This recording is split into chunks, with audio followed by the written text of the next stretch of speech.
I don't know. Welcome to the channel of PACIFIC414. What do you mean? Call you what? Call you what? Show us this loyalty. Throw yourself onto the subscribe button and submit yourself to the live streams, gaming streams, and so much more. Pathetic earthlings. I command you. Yeah, Probably late come for join dinner. us. Come join us on all channels.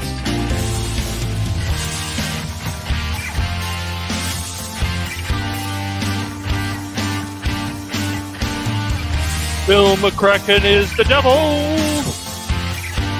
Bill McCracken is insane.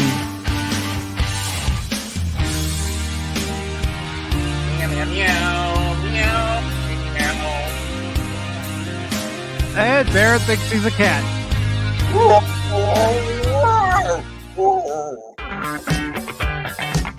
Now Barrett thinks he's a bear. Pop Talk is where it's at, baby. There, I thought I was Duke Nukem. Warning. Due to adult language and humor, the following content may not be suitable for any viewers under the age of 18. Viewer discretion is strongly advised. You hear The that, views and YouTube? opinions expressed during the Kick following and rumble? live stream You hear or that? video content are those of the individual too. and may not Hi, guys. reflect those of others. Thank you. Oh, dang, you mean No Barrett matter the doesn't have the weather same opinion as I outside, do? Orman Tagge, YouTube, stop Cashmoney007 being a and dick. PACIFIC414 are here to bring you the pop culture and entertainment news, rumors, watch parties, discussions, reactions, reviews, opinion on PACIFIC414 Pop Talk Sunday edition. Look how fast you had to talk on that one. Welcome. Well, One and I all. was doing the voiceover. Trying to keep up. Baron just likes to criticize everything. Of course he does. Of course he does. He just- Even doing during it. the live stream, he'll criticize. No, you really should be doing it like this. I mean, come on, Mike. You know, so and so they do their content like this. I'm not so and so. I'm not so and so. I do that all the time. Mhm. Of course you do. And good morning, good afternoon, good evening, and welcome one and all to this edition of PACIFIC414 Pop Talk, along with Cashmoney007 and Orman Tagge. I am your host, Mike, and your eyes do not deceive you. Yes, we have another guest this weekend, and he is here to talk about not only his YouTube channel, but also his Rumble channel. Please welcome a good friend of the channel, the Smoking Patriot. And before you say anything, Smoking Patriot, there's only one thing I want to play. Hello, boys! I'm back! See, they didn't No. listen to him. He said he was taken by aliens, and that just You know, I never said I wanted to come back on. He's too wild.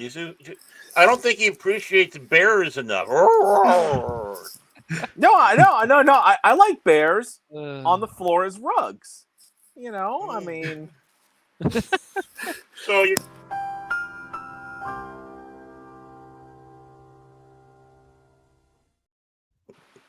so you're trying to say you're a cop. Okay. by the way, that whole thing, I did not fly into an alien ship. That is fake news. fake I did not news. fly into an alien ship. They agreed me on board, and Oh. then I just, you know, they don't like cigars. What can I tell you, okay? That's why the ship exploded. It wasn't because a plane flew into Don't it. worry, man. After what's happened with this world, especially the last few years, the aliens are like, the hell we are going to be around. They're hiding, man. Like, Come on, fuck this guys. Come place. on, guys. Where you are? Yeah, we're You like, want we're like, targets? I got targets. Yep. we're just like, alien overlords, save us, and they're just looking like, oh hell no, No, they're not. No, they're like, we're not. If we're thinking about invading this place, nope. They're like, we wanted Nope, an not intelligent gonna happen. species, not an idiotic species. Yeah. It's like trying to take over your planet's like doing easy mode, and we don't do easy mode. Well, that's why I also think all these times that we've looked at aliens, how they're going to invade this, I think when aliens actually do show up and not just kind of here and we talk about it and stuff, they're going to be like, that's not how we are. What the hell is wrong with you?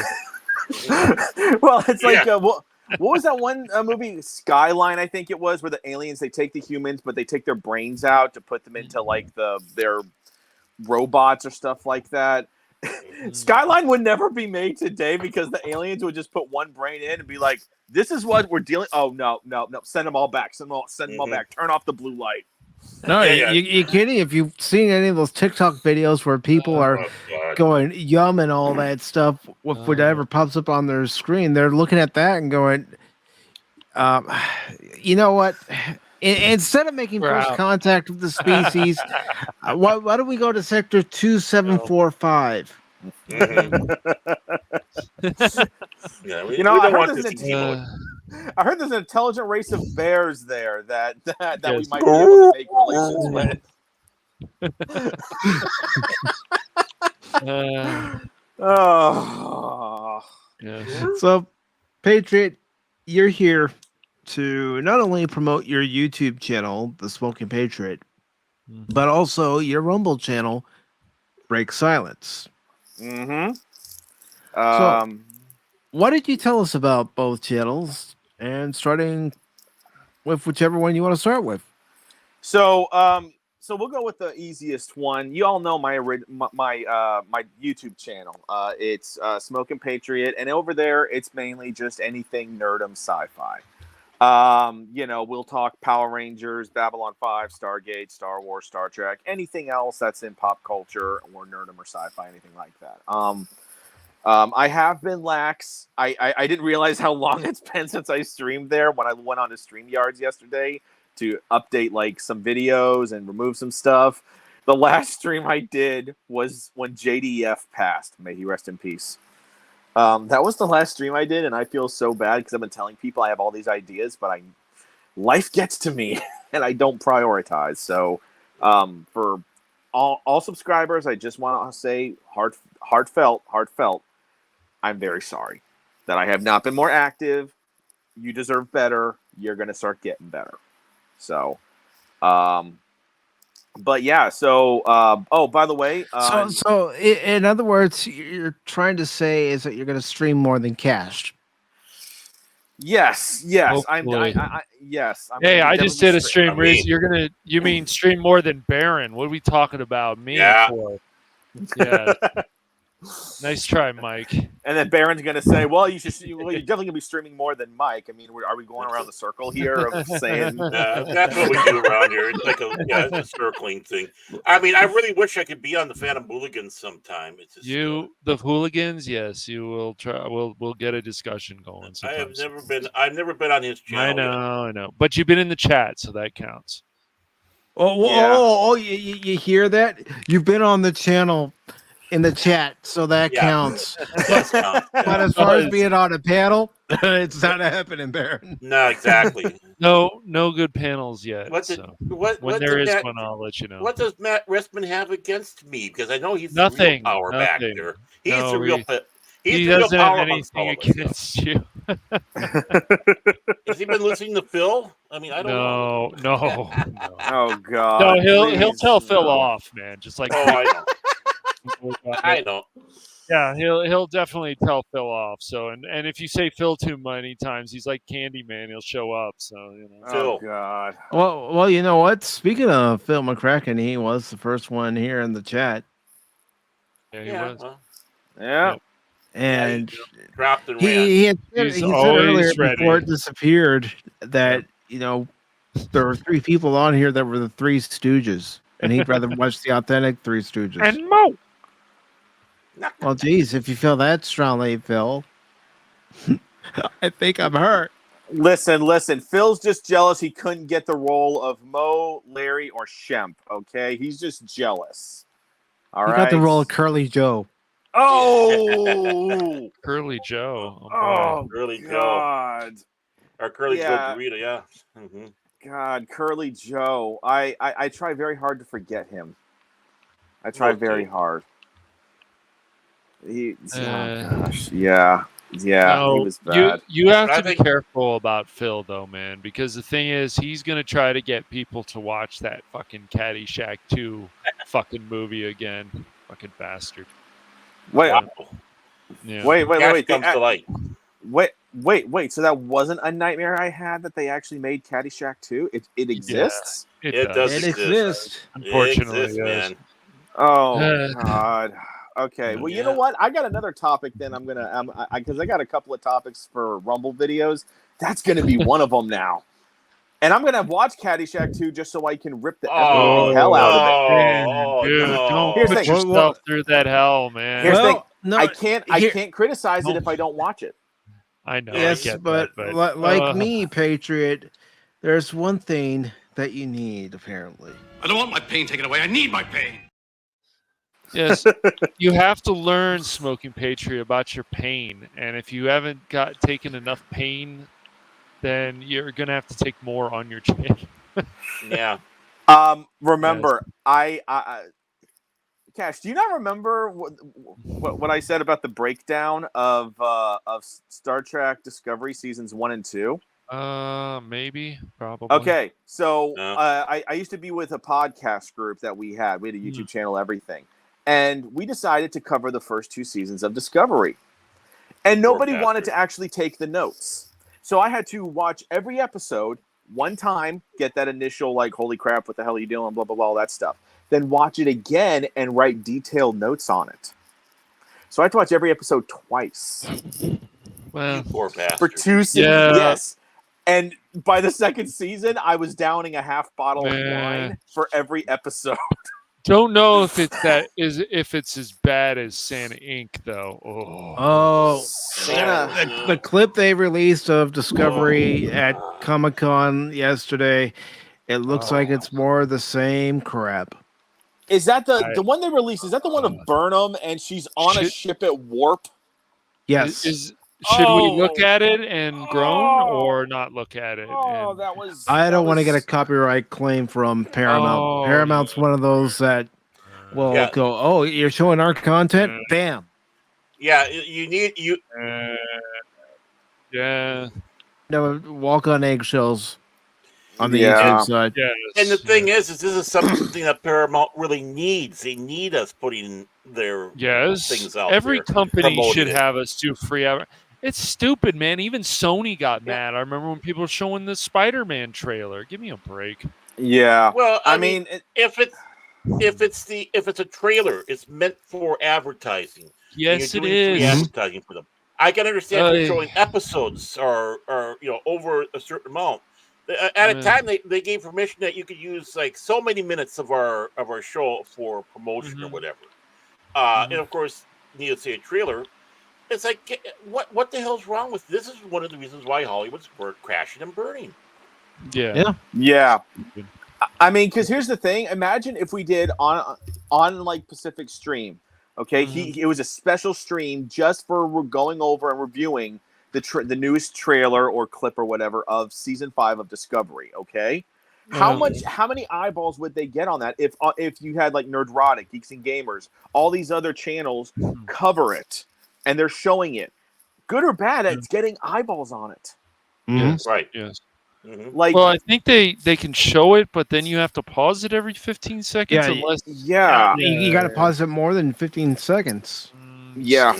Yeah. You have to you basically have to have a finger spasm for about an hour as you're trying to watch a clip, you talk about it, watch another 5-10 seconds, pause it. It's ridiculous. But I think on Rumble we should try that on Rumble. I think it's fine on Rumble. So some of the rules still apply on Rumble too. Do they? Okay. Yeah, I mean Rumble is way better than YouTube, but there is still certain things. Okay. It's So horrible. we can't just run the whole trailer on Rumble and not have any problems and talk over it and stuff. You would still incur the wrath of the company that's Heroines. showing the trailer. From what I understand, from listening to different people, is that even though Rumble doesn't have the same reach that YouTube does, some of the copyright rules still apply. So they don't. Okay. But we don't have to pause every 15 seconds. Probably we could stop it, talk about it. I would still pause it every 8 seconds, 5 seconds. whatever, just to avoid any copyright claim or copyright strike. Especially if I'm doing it on YouTube with the way YouTube is right now. And yes, I'm saying this on YouTube. Yes. But with the way they're demonetizing channels for quote unquote reuse content, or they're completely wiping out channels that don't agree with what they want to say, even though they have violated their own terms on countless occasions. Yes, they have. Yeah. Wow, And yes, ladies and gentlemen, we are on YouTube, we are on Kick, and we are on Rumble. Yay. Okay, so Rumble still just doesn't want us to. Okay. Oh, sorry. Go ahead, Barry. I'm just taking a look. I just kind of breezed through the stupid preview. My God, it does look absolutely horseshit. And I'm on the Paramount Plus site with the little verified check mark. The Star Trek Discovery final season look ahead Paramount Plus. They only have 173 likes. And this was released 20 hours ago with 7.1 thousand, 7,000 views. Wow. You want to know? And they only have, of course, we can't see what the negative votes are. And yeah, you know what? I did downvote it. You have to download there's another program that you can download. Yeah, it's essentially an extension. Yeah. But this thing looks horrible. This thing looks horrible. You want to know why? Because under the current regime that's running Star Trek in name only, they've turned what was once an IP where you could watch the show and actually think into a joke. Look at that Subspace Rhapsody video they released for Strange New Worlds or Lower Decks or even what you've seen on Discovery. Star Trek isn't what it was during the Gene Roddenberry era, the Rick Berman era. Not at all. Yeah. Say what you will about Berman, but at least under his leadership, after Roddenberry passed away, we still had intellectual Star Trek that made because he think. cared. Because he cared. He gave a crap. That's why. But they want to go in. But this is everything. Look at what's happened to Marvel. Look at what's happened to Lucasfilm. Look at what's happened now to what's been happening to Star Trek. So they've done this to a lot of IPs. It's crazy. And I do want to say hello to Low Specs Linux Laptop. I hope you're doing well today. Penguin Power. And another thing I'm going to touch on, I know we'll probably take a look at the box office later on too, but I've seen reviews of people that have gone to see Barbie, and just the look on their face, the look of betrayal on their face after seeing the movie. Yeah. Heartbreak after seeing the movie. And the thing is, and people will say, "Oh, well, stop giving your money to these companies. You're part of the problem. You have that." It's like, no, let people watch what they want to watch. But it's like I said too. It's like there's the first week and then there's the second week. So well, we'll have to see how things go. It's like, well, they may have a good first week, and if it crashes the second week, that still is punishment to them. Well, I don't know. Just Barbie. But before we get too far off topic, our topic today is, of course, the Smoking Patriot and his YouTube and Rumble channels, and that's what we're here to talk about. So I have your YouTube channel pulled up here, and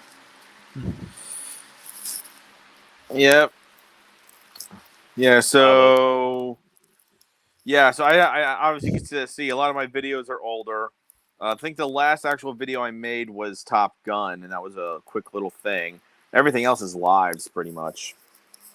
So, like I said, it's not that I don't have ideas. It's just life takes over, and you just kind of like lose track of stuff. So, but I am going to be doing. I am going to be doing better. Actually, this Thursday, there's going to be a special stream. It's going to be a special stream. It's going to be a birthday stream. This Thursday's my birthday. Nice. So, and what I wanted, and so actually, and y'all are invited. Y'all are invited.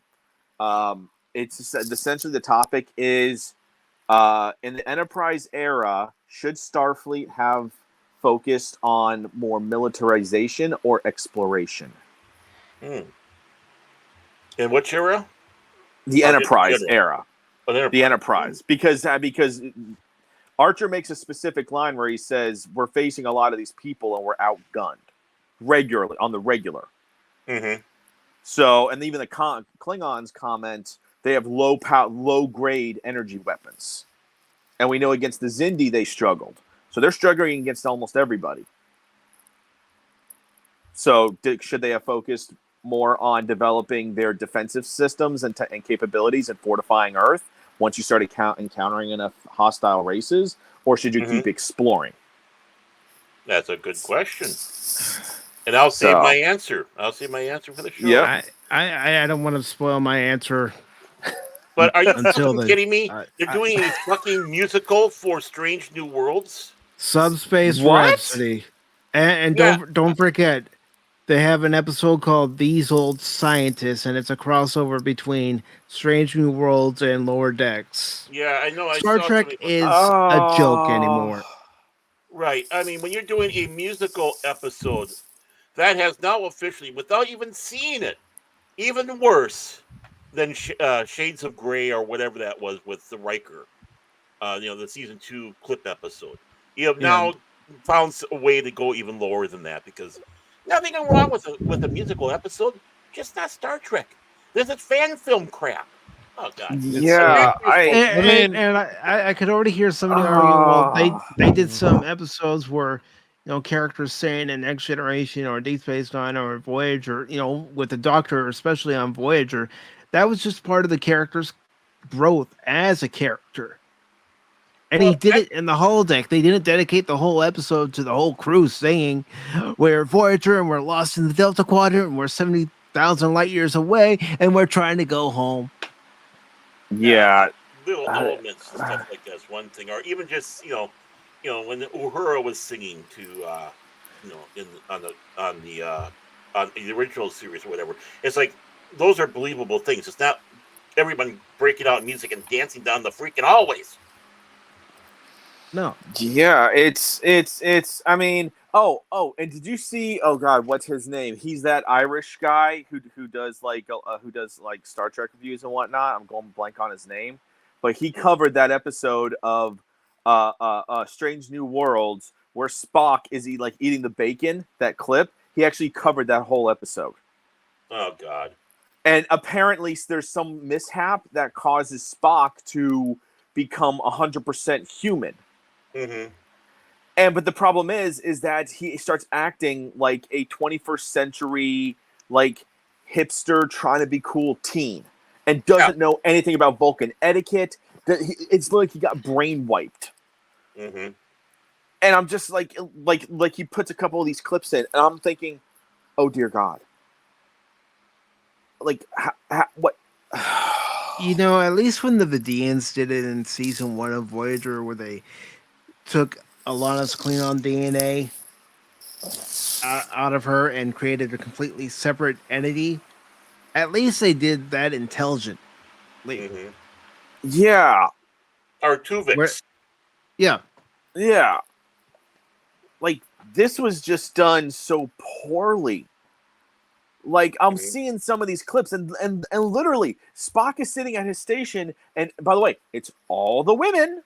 All those powerful women are standing there in a line, and they're basically saying, Spock, here's how you have to act. Yeah. Here is how you must act as a Vulcan. Mm-hmm. I'm just like, wow, how degrading is this? Right, it is. It has none of the spirit, none of the love, nothing of original Star Trek. Yeah. I mean, now, let's say in this episode, okay, let's say, obviously Bones isn't there, but let's say if Bones were there, okay, you could have a witty, funny moment, but that was also serious, where Bones kind of pulls him aside into the med bay, and he's like, listen here, Spock, I gotta teach you how to be a Vulcan, and dear God, I can't believe I have to say this, but I'm gonna act Vulcan to help you act Vulcan. Imagine something like that. That would actually be kind of witty, funny, but also have a serious tone, because you see McCoy having to humble himself and think like a Vulcan. Well, Yeah, I mean, it's like Star Trek 3. It's like that green-blooded son of a bitch. I mean, Yeah. it's like, yeah, you got it there. And by the way, I just want to sit back and say, I just looked at the Home of Star Trek preview that they had at Paramount Plus. 5,000 views, only 232 likes. Yeah. This is sad, folks. There's Mhm. no reason it should have more than that if it was good Star Trek. I mean, this is including stuff that this is all Star Trek they're showing it. But what ruins it is you got the new crap in there, the imitation. Yep, it's an absolute joke. Mm-hmm. It's an absolute joke. And let me look at this here. So, in comparison, I'm looking at this trailer. So, you all have probably heard me talk about Legend of the White Dragon, that like kind of Power Rangers. Yeah, so they dropped because they had a panel at San Diego Comic-Con. They had a panel for it, and they dropped the newest teaser trailer. It's out on YouTube right now. You can go look it up. It's got less than 15 hours old, 24K views, 2.8 upvotes. 2.8K upvotes.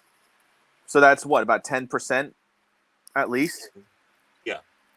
Give or take? I mean, yeah, give or take, 10, 11%, somewhere in that ballpark, which is typically pretty good. I mean, typically you want your upvotes to be minimum about 10% of total views, usually. Mm-hmm. Right. That, at least that's what I've heard. Maybe you guys have heard differently. Mm-hmm. So, but yeah, it's just, yeah, I had to bring that up because I know we were talking about that on Discord, and it irked me. And then it was Dave Cullen. That's his name. It just came to me. Dave Cullen. Mm. So, I advise you all to go check out that YouTube review he did of it, because it's going to make your blood boil. It's going to make your blood boil even more. But anyways, yeah, so that's my YouTube channel. Pretty much there. Stream on Thursday. I don't have an exact time yet because I work and I got to find out when everyone else can do it. So, but we can discuss all that off stream on Discord. So, all right. And then my Rumble channel. There's no videos yet, like I said. I've got hopefully now, Mike. When it comes to music, I haven't seen anything when it comes to music on Rumble. Are they more lenient than YouTube is when it comes to like music clips and whatnot? I don't have that information, so okay. I'm not gonna tell you they are. I'm not gonna tell you they're not. Okay. Because I don't have that information. Yeah, I don't either. I tried looking it up and I couldn't really find anything definitive. So I didn't know if you knew something potentially I didn't know. No. But hopefully my opening video doesn't get struck. And Mike, you've seen it. That's what I'm talking about. You showed it to me the other night, and I like it. I hope you don't get dinged for that music. I hope they just let it slide. And I'm hoping so too. It took me 2 hours to work on that because doing the editing, because I had to do so much editing just to get the individual components before even assembling it. It's a pain in the rear. It takes time, and there have been times I've spent hours trying to get one segment to work right. Yep.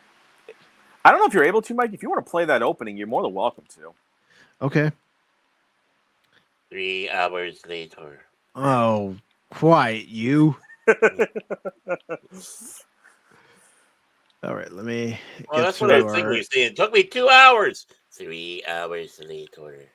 Listen, if you're going to be talking in that tone, at least give me a darn good Krabby Patty, okay? That's all I'm going to ask.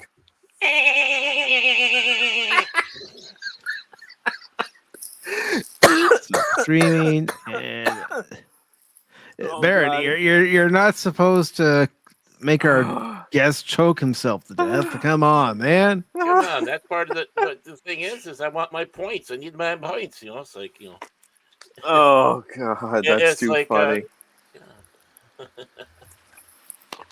right, so we got it right here, and I'll just take a chance. If I have to mute it later, I'll mute it later. Yeah. That's kind of insensitive. I'm not hearing any music, Mike. All right, let me. This is StreamYards after all. Let me. 2 hours. And yes, people, you are getting a glimpse of the private conversation between Mike and I. Well, that's the only place they got it, man. Well, I have no other way of sending it to you. Wow. 2 hours, folks. It's taking us 3 hours to take a look at something that was done in 2 hours. Oh, will you stop? No. Baron just came back from watching Interstellar for the first time. So the whole time lapse thing is still really messing with him. Yeah, it is. All right. Actually. Here we go. Take 2.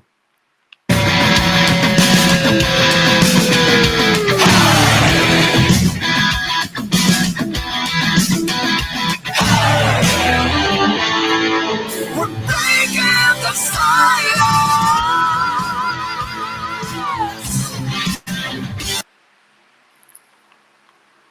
2 hours for that? Well, some of those editing effects are a pain in the ass to get them to work right. I Yeah. see the Candyman showed up. Billy McCracken. he did it. Yeah. And Baron, the reason why it took so long was to because you got to like get the audio from a YouTube video, and then you have to edit it and everything. And the only way I could get the programs to work were on my iPhone. So when you got a fat finger and you're on an iPhone and you have to get it down to within a half second, yeah. And then the programs wouldn't want to convert the file. They kept saying, "No, you have to do this." I did that. No, you have to do this. You have to. So I'm like, "Oh my god!" I was bouncing around. I about to chuck my phone through a wall. I was pissed at one point, royally pissed. So. Oh yeah, I've been there, done that when I've been doing editing of stuff. Yeah. Yeah, it's trying to get that perfect little thing. You can become of a session.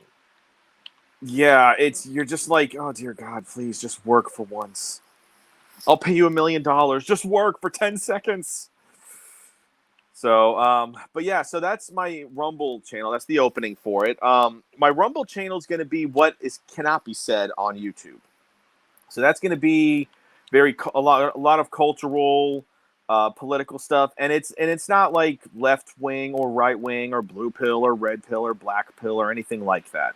It's just from an honest guy, and I think we all in some way, shape, or form can agree on this.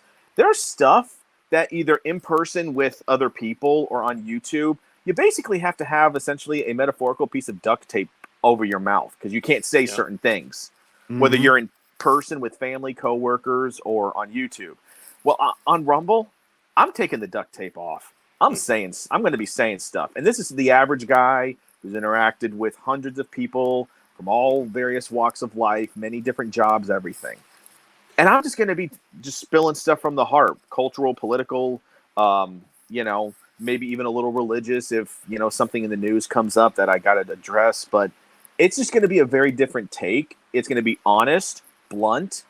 And I feel like in today's day and age, everything is so fake. You got AI generated this, AI generated that, face app this, that. I think people nowadays just want some good honesty. I don't know. Maybe I'm delusional, but I think a lot of people just want some good old honesty for a change. And they want to hear it. People to bullshit me. I want people to tell me the truth, even if it hurts. Tell me the truth. Yeah. We bullshit enough around here. It's like you just want to be like a good old fashioned Billy Joel song. Honesty is such a lonely. Well, I mean, I wasn't the biggest Billy Joel fan, but I get what you're saying. Well, my wife is. My wife would leave me in the heartbeat for him. So. And I do want to say hello to Shannon Ashley. Good to see you, Shannon. And we also have Bush McFadden, who says, "I'll take $1 million. What I got to do?" I think we would all take $1 million, Bush. Well, but it just depends on what we'd have to do. No. I'm sorry. There are some limits that there are certain things I will not do for $1 million. Right? Jeez. Okay. So you won't become a Cub fan. So hey. I have no issue becoming a Cubs fan. I got no beef with the Cubbies. I got no issue. Okay. Wait, it's becoming a Dodger fan. That's your tipping point. Oh. No, won't do that. I don't think he has problems with the Dodgers either. I'd be surprised. No. What's one of the oldest teams in the MLB? The Skankies. The New York Yankees. Yeah. Yeah, screw that. I think if I remember, you're a Boston fan, so yeah. Yep. Which this season is something you don't really want to admit. Yeah, you guys took 2 out of 3 for the Cubs. Yeah, well, here's the funny thing. I just looked this up last night, by the way. The Orioles and the Rays are leading our division, and the Yankees and Red Sox are tied for last. Wow. What kind of baseball season is this? Well, one thing that's hurting this Bizarro ball. It's okay, but I'm not that much of a fan of everybody playing everybody. But it hurts the division, smoking. So yeah, I don't like that. I know Mike feels the same way. I just want them to stop tainting baseball. Oh, it still can be fun, but yeah. We got to do this here. And Chimp has a comment. Yeah. And we got to play this. We got to play this because we have to take the McCracken break. From Kraken, worst troll ever. There we go. Yeah. So Phil, of the Stooges, who would you rather be, Shep or Curly Joe? Yeah. Just tell us, Phil, that you have a shrine to Anonymous. It's okay, man. It's all right. You light candles at night, and you have a seance. It's all right, dude. It's okay. We won't judge you this time. We promise. How about the maze, Phil? How about the maze? Oh yeah. Ooh. Oh yeah. There you go. Get those days there. They have been beating some quality teams this year, surprisingly, but they're still. Yikes. Yeah. So don't worry. I want to. Yeah. Well, what should happen is Phil should back to you, the Patriot. owner. Back to you. Yep. You're like, Cash, that's enough. Sit down. We get it. We get it. I'm just saying that he should be the owner. Phil should be the owner. Cash is like that kid standing on top of the chair, and I'm the parent trying to pull him down, put him down. Nope, not today. But Phil, just so you know, man, you can always trade your team for a soda can. So it's okay. All right. I'm for that. Back to you, Patriot. Dear Lord. Listen, that soda can better be made of pure gold. Yes. All right. Bush wants me to read this comment. Would you press your lips full on George Steinbrenner's rotten dead buttocks for $1 million and a real kiss? Not like you're kissing your ugly aunt. Oh my gosh. Well, I got my answer right here for you, Bush. I don't care if it is for $1 million. This is my answer. How about no? Well, he is a distant relative on my mother's side, so I might actually think about it. Oh my gosh, Bruce, you're killing me here. I swear to God. No. In fact, how about this? George Steinbrenner for $1 million can get up out of the crypt in which he resides currently and kiss my rear. Okay, I don't bow to a Yankee. I don't bow to a Yankee. No, you should never bow to a skanky. So never bow to Phil McCracken. Never bow to Phil McCracken. He's about as Yankee as you can get. That's true, Mr. Delaware man. Yep. I call this. You can feel better smoking because the Skankies aren't even that high in the division right now. They're like I think they're third or fourth. No, they're fourth only because they've played one more game than us, but our records are pretty much dead even. Ooh. So we're basically. I'll go ahead and pull up the standings. I'll go ahead and pull up all the standings. Great. You had to do it. I did it. both you and That's right. Like, this isn't the box score. You're just hoping that he shows the what does Baron watch? Rugby. Twins. Rugby. Yeah, rugby. I haven't really. All right. I don't even know who's on the Twins team. I don't even know. All right. So here's the American League East. You got Baltimore at 60-38. They're a game ahead of Tampa Bay, who's 61-41 after getting off to that hot start to the season. Then you have the Blue Jays that are 6.5 games back. You have the Red Sox who are 8.5 games back in the division. And then you have the Yankees who are also 8.5 games back. But also look over here. The Red Sox are only 2 games back in the wild card. And the Yankees are the same. Like Yankees, I said, yeah. Basically, there's no 5th place. We're just tied for 4th because 5th is essentially that's what it is. Yankees and Red Sox are dead last. But see, as a baseball fan, and I'm just speaking for myself here, as a baseball fan, I like seeing a competitive division. Oh no, I do too. Even the Red Sox and Yankees aren't completely out of the division race. No, they're not. No, they still got a chance, but they got to have a pretty good season because there's only the rest of July and then August, I think. The rest of July, August, and then all of September. So you got to have a pretty darn good winning record in that last 8-9 weeks. You have to have a pretty darn good record in order to have even a remote chance of a wild card slot. But since we're on this, Mike, show us where the Cubs are. I don't mind showing where the Cubs are. I mean, hey Phil, since you keep saying that the White Sox are the true team of Chicago, they're 41-59 on the season, and they're currently 11 games out in the division, 13.5 games out in the wild card. Look at the Twins. I didn't think they were that good. Wow. Yeah. Philly boy fails again. Battling the Indians for the division. Yeah. Cleveland. Meanwhile, you guys asked for it. Here are where the Cubs stand in the Central Division. 4 games below 500, 7.5 games out in the division, 6 out in the wild card. I think the Cubs have more of a chance for the wild card than they do the division, and I don't want to see the Cubs sell come the August 1st trading deadline. I want to see them buy. Mm-hmm. Well, I mean, do they have the money to buy is the question, though. They have the money to buy because Ricketts has been cheap the last few seasons. Well, enough of that pride stuff here. No. Wow. We talk about bye weeks, and I don't mean it's just like, damn. And then of course we have the National League West, and look at where Cash's Dodgers are. They're 4 games up now on the Diamondbacks.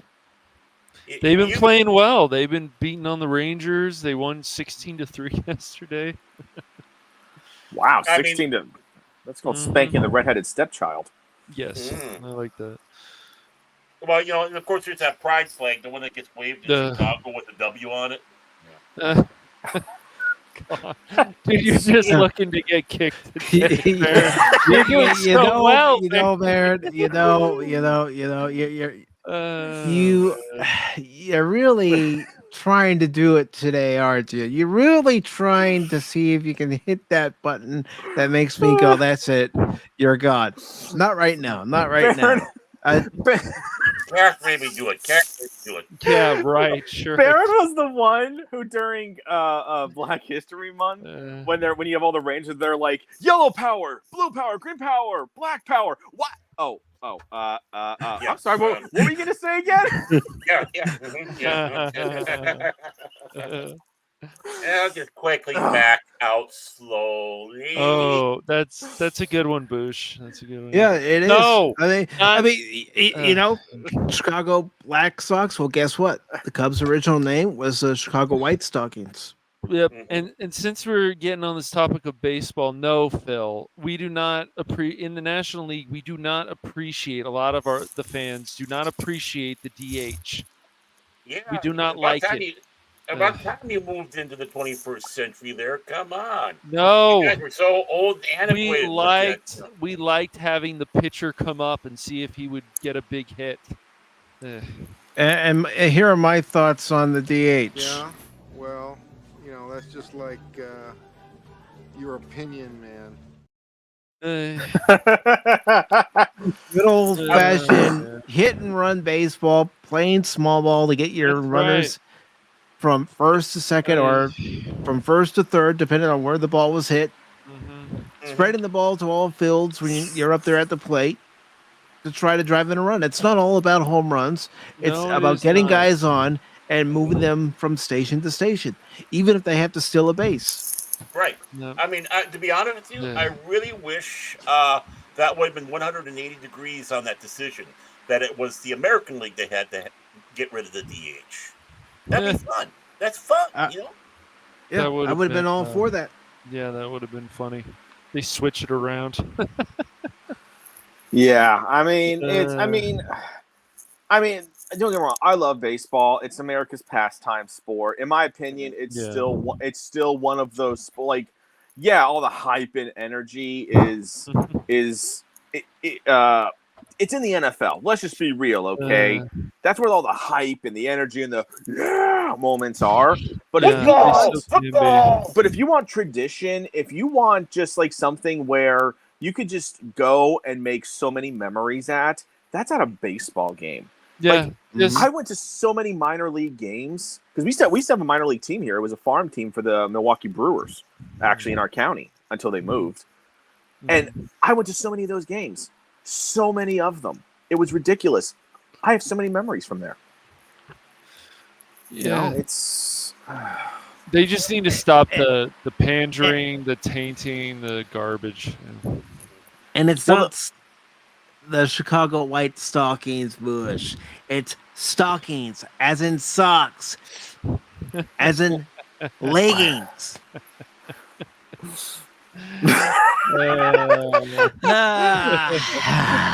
Troublemakers. I really want to say panel, something, but it's not YouTube friendly. It's not YouTube friendly.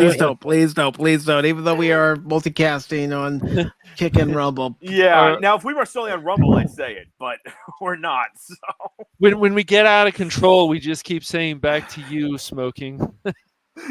Yeah. So I'm going to go ahead and take the baseball stuff away, and we'll continue to talk about your channel. So, but here's something that I'm going to do. So on Rumble, and Mike, you got a Rumble channel, so correct me if I'm wrong on this, but from everything I've read, you need to get up to 20... everything you've read is wrong. Everything you've been told is wrong. I am the supreme heretic of knowing everything and anything about Rumble. And if you listen to me, well, that's your own fault. But on Rumble, to my understanding, you need 25 followers, which is the equivalent of subscribers, to live stream. So that is correct. So I'm hoping I can get up to 25 sooner rather than later. But once I'm able to start doing live streams, I'm actually going to put my Twitter out there.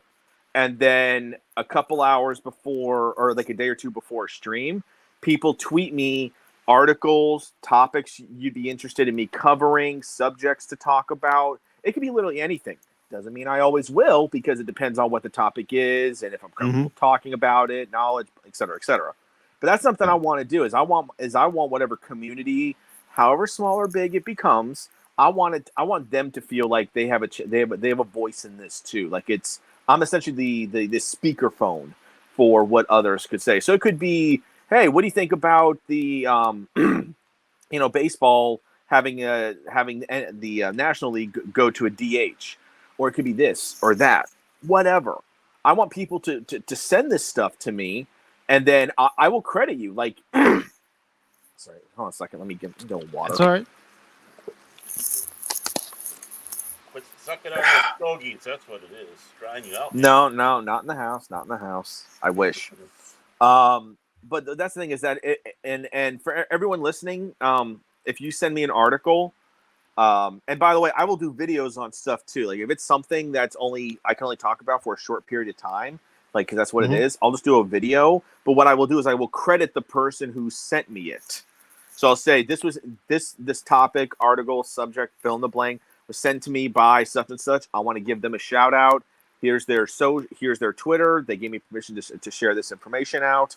Here's their such and such and such. Follow them, subscribe to them, blah, blah, blah, whatever. And, so I want people to feel like they have a voice too. Because I feel like with a lot of channels, people will follow, and you'll see in the chat, people want to be heard. And you can't, not everyone can be heard. That's impossible. But I want people to feel like they can actively contribute. You want to feel like their opinion, their voice matters. Exactly. Yeah. I want them to feel like, you know what? He's speaking on stuff. And again, whether you disagree or agree, or if you want to debate me on something, you can even send me, hey, I want to debate you on X or Y or Z. And you send me that message in on a Twitter message. We will set it up. And I will say, make sure you are coming at me not just with what you feel, but some opinions and some facts. Because I don't have this whole I feel this way or I feel that way. No, if we're going to have a genuine debate, you have to actually come with some knowledge to the debate and not just what your feels are. I don't debate feelings because feelings are fleeting. And So if you have a good enough topic, he will give you a free spatula. Oh. Yeah. So just wanted to throw that in there. A free spatula, so people start sending your ideas and thoughts and challenges in. If it's good enough, a free spatula. Think of it. But also what I did want to let you know, and it's just something I've learned now that I'm also live streaming on Rumble, is as far as setting up streams, you can't do it like you can on YouTube where you can set it up weeks in advance, months in advance. They basically give you 2 days at a time, and you have to wait for that time to be available in certain cases so you can schedule it. What I mean by that is you can't just schedule your stream for, say, tomorrow, and you want to stream it at 7 o'clock tomorrow night. Right.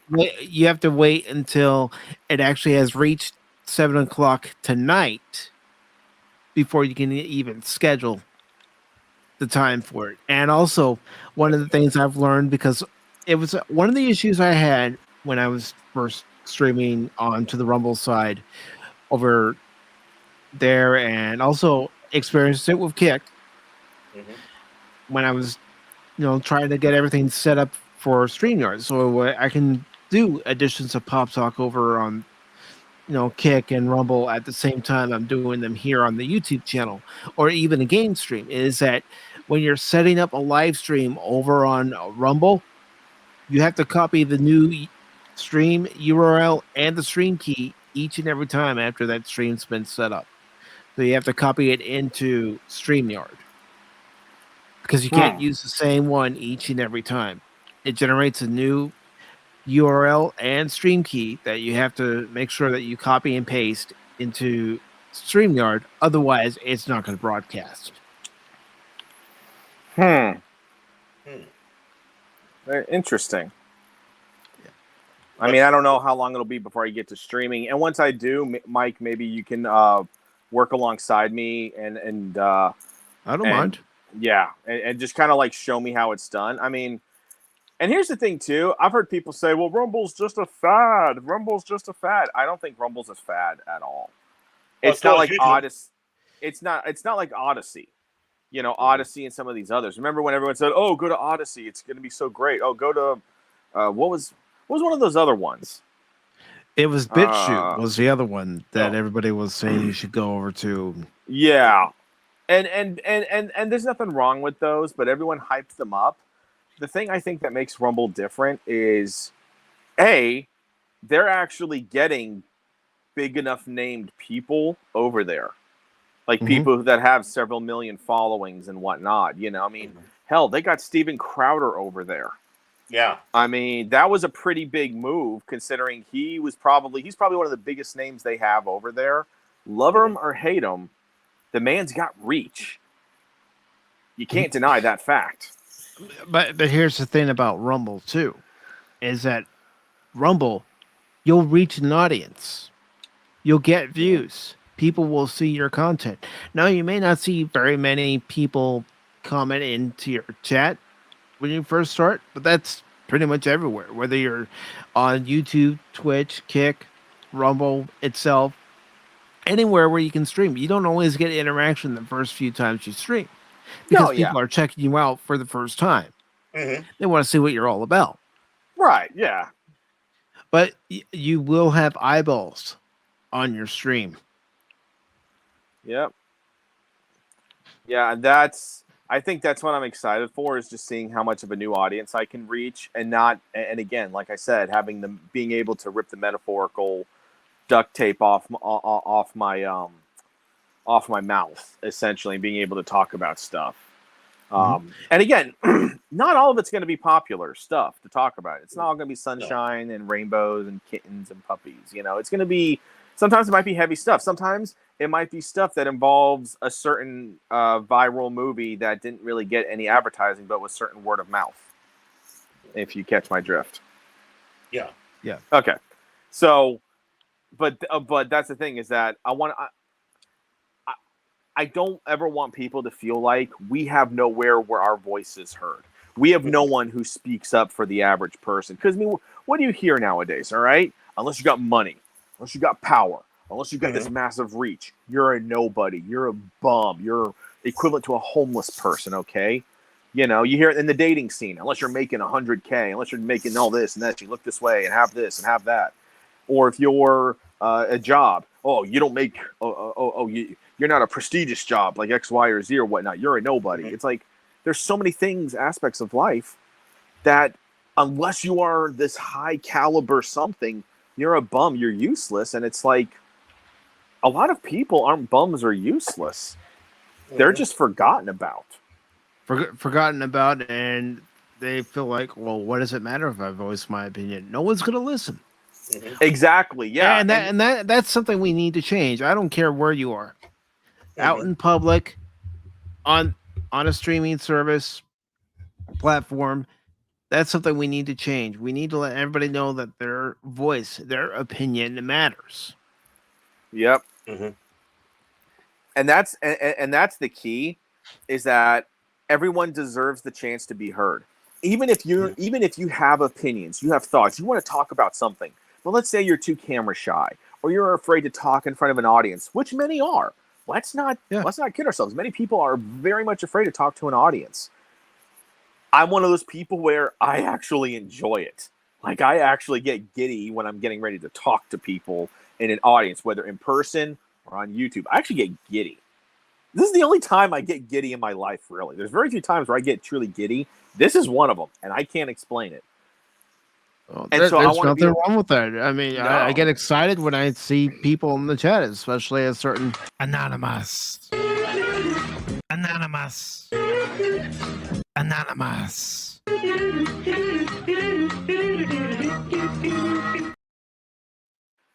it with me. Na, na, na, na, na. But well, I mean, like Mike said. Oh, sorry. I get what you're talking about when you see people in the chat, as whether it's someone who's been with you for a long time, or you see a brand new face. It's like, hey, how you doing? How are things going? Or you haven't seen them in a while. It's like, I haven't seen you in a while. What's been going on? How's life? Yep. And that's the thing, is that we like it when people interact. We like it when people care about what we're saying, whether you're talking to an audience of 5 or 5 million.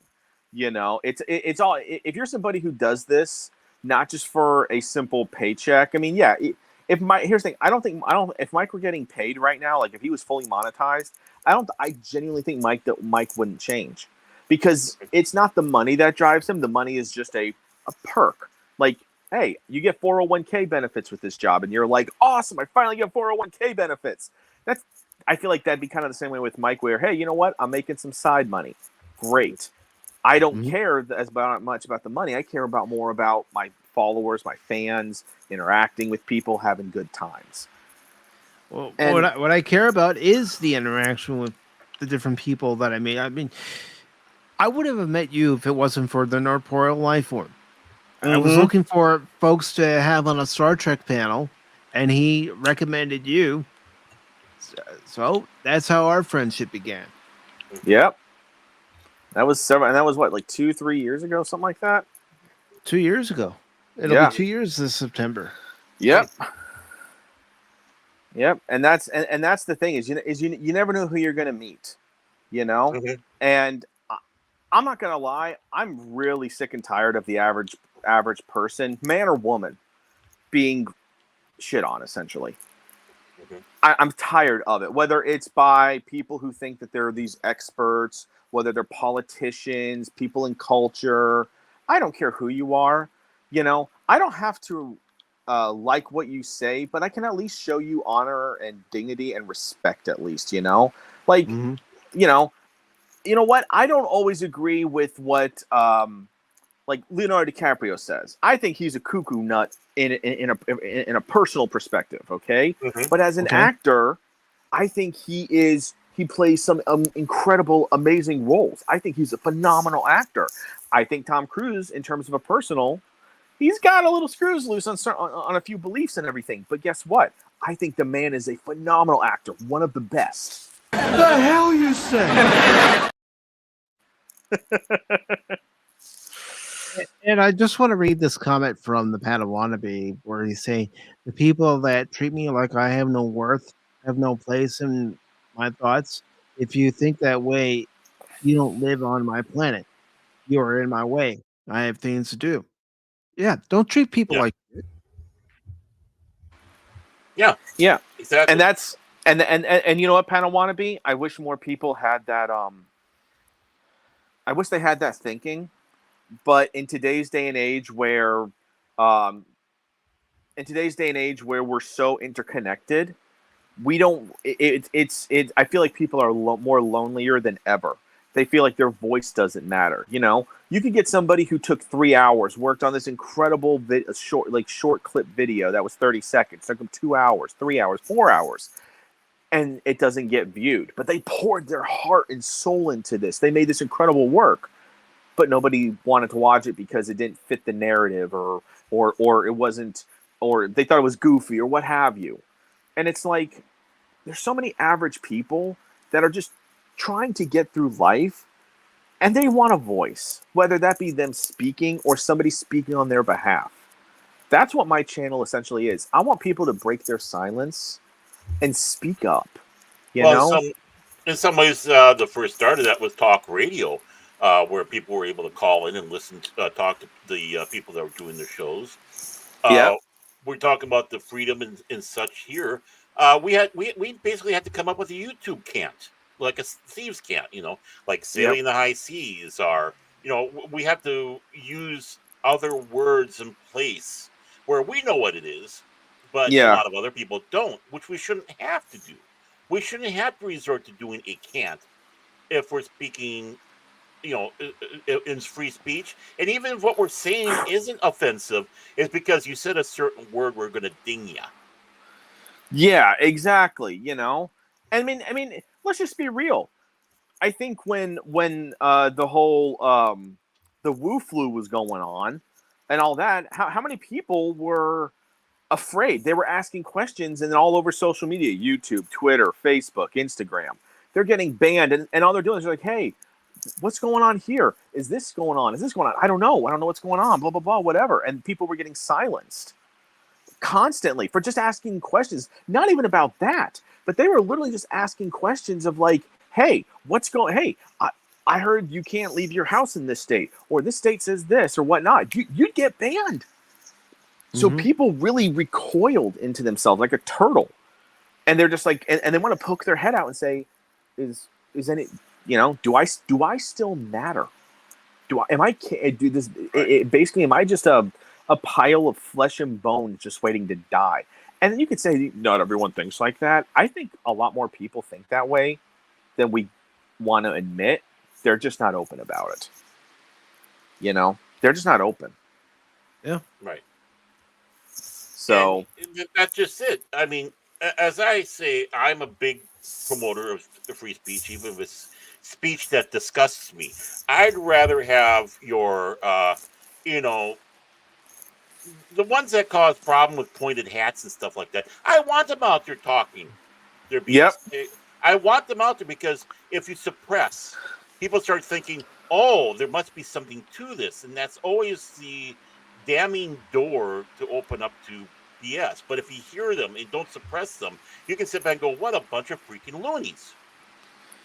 Yep. No, I agree. Actually, hold on, let me see if I can try to find this quick. No, I agree with you. I mean, that's the thing, is that's why I am 100% for free speech. I want people to say stuff because that's how we get open dialogue, discourse. We know truth. We find out what isn't truth and all that stuff.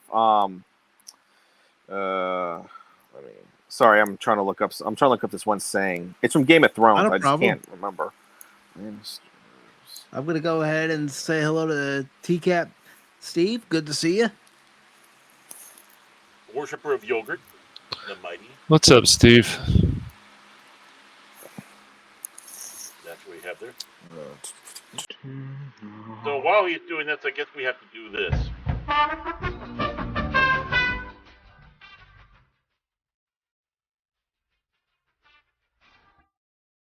Okay, are we good now? I don't have to press that button again. There we go. There we go. All right. No, I found it. So this is from Tyrion Lannister, which, by the way, Peter Dinklage's character is one of the best characters in the whole entire Game of Thrones franchise. I'm just going to say that right now. Peter Dinkelberry. Yes. Peter Dinkelberry. Yes. Look, I don't know. Dingleberry. I don't agree with him, from a personal perspective, but he has played some great roles throughout. Oh yeah, of course he has. So, but here's what he said. He said, when you tear out a man's tongue, you are not proving him a liar. You're only telling the world that you fear what he might say. How true is that? How true is that in today's time where people want to censor people? Because there might be people, you could say, you know what? I don't like Nerdrotic, or I don't like Geeks and Gamers. I don't like Mike PACIFIC414. They need to be banned. They need to be censored. Why, though? Is it because they're speaking some truth? Is it because they're speaking their thoughts and their minds? Whether you agree with it or not, at the end of the day, by cutting out their tongue, as he's saying, essentially, all you're admitting is that you're afraid of what he's going to say because you're afraid others will agree with him and join him. Mm-hmm. That's all you're literally saying. And, that's essentially what my Rumble channel is about. So I'm going to give out my Twitter in the first video. And like I said, anybody who is watching this and watches my Rumble video, which it will be released later today, I'm going to record it right after this live stream. Send me topics, conversation stuff, whatever. And I will do research and everything. I will be a voice for those who don't want to speak or are afraid to speak.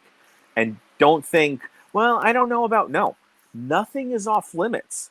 I might not speak on it because I might not either be knowledgeable or it's like, this is not my wheelhouse. I don't know what I'd be speaking on. But no topic is off limits to send me. Okay? Just don't let it be something that's like purposefully like really like racial or like, obviously don't be like, hey, I want to talk about such and such P-Stars, latest video or whatnot. It's like, look, I'm not gonna talk on that. That's why would I talk about that? So like, I want to talk about aliens. Can you be my Art Bill, please? I want to talk about aliens and the endless hole that I have in the backyard that goes round and down. And and the quickening. I need to talk about the quickening. I read the book by Art, and I need to talk about it. I need a place. I need a platform. Mike won't let me talk about it. Please. But I want to touch up on this comment from the Pat I Want to Be. He's saying, I was raised in a time where even if I had a voice or an opinion, it was wrong just because the adults said so. The people around me value me. They are the ones who get my love, loyalty, and sweat. That's what we all want. We want our opinion to be valued, even if we disagree with somebody. Well, and trust me, you're gonna encounter people where you're not gonna agree with their opinion. They're not gonna agree with yours. But if you can at least walk away with a mutual understanding, if possible, or just walk away from the conversation knowing where the person stands, instead of getting into a knockout, drag-out fight. Yeah. Yep. I mean, Cash and I need to learn to do that with each other. I mean, So a great example is, I don't know. So who here is familiar with Destiny?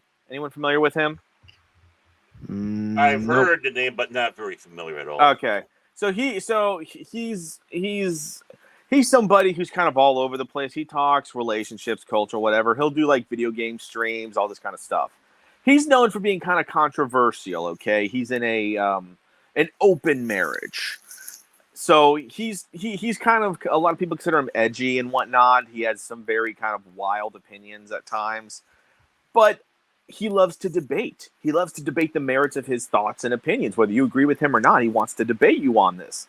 And there are some YouTubers that will have him on, and they vehemently disagree on 99% of stuff. But do you know what? They'll be like, afterwards, they'll go grab some sushi, grab a beer, and they'll be just, shooting the shit afterwards. Even though they disagree on 99% of everything, they know that, you know what? It's nothing personal.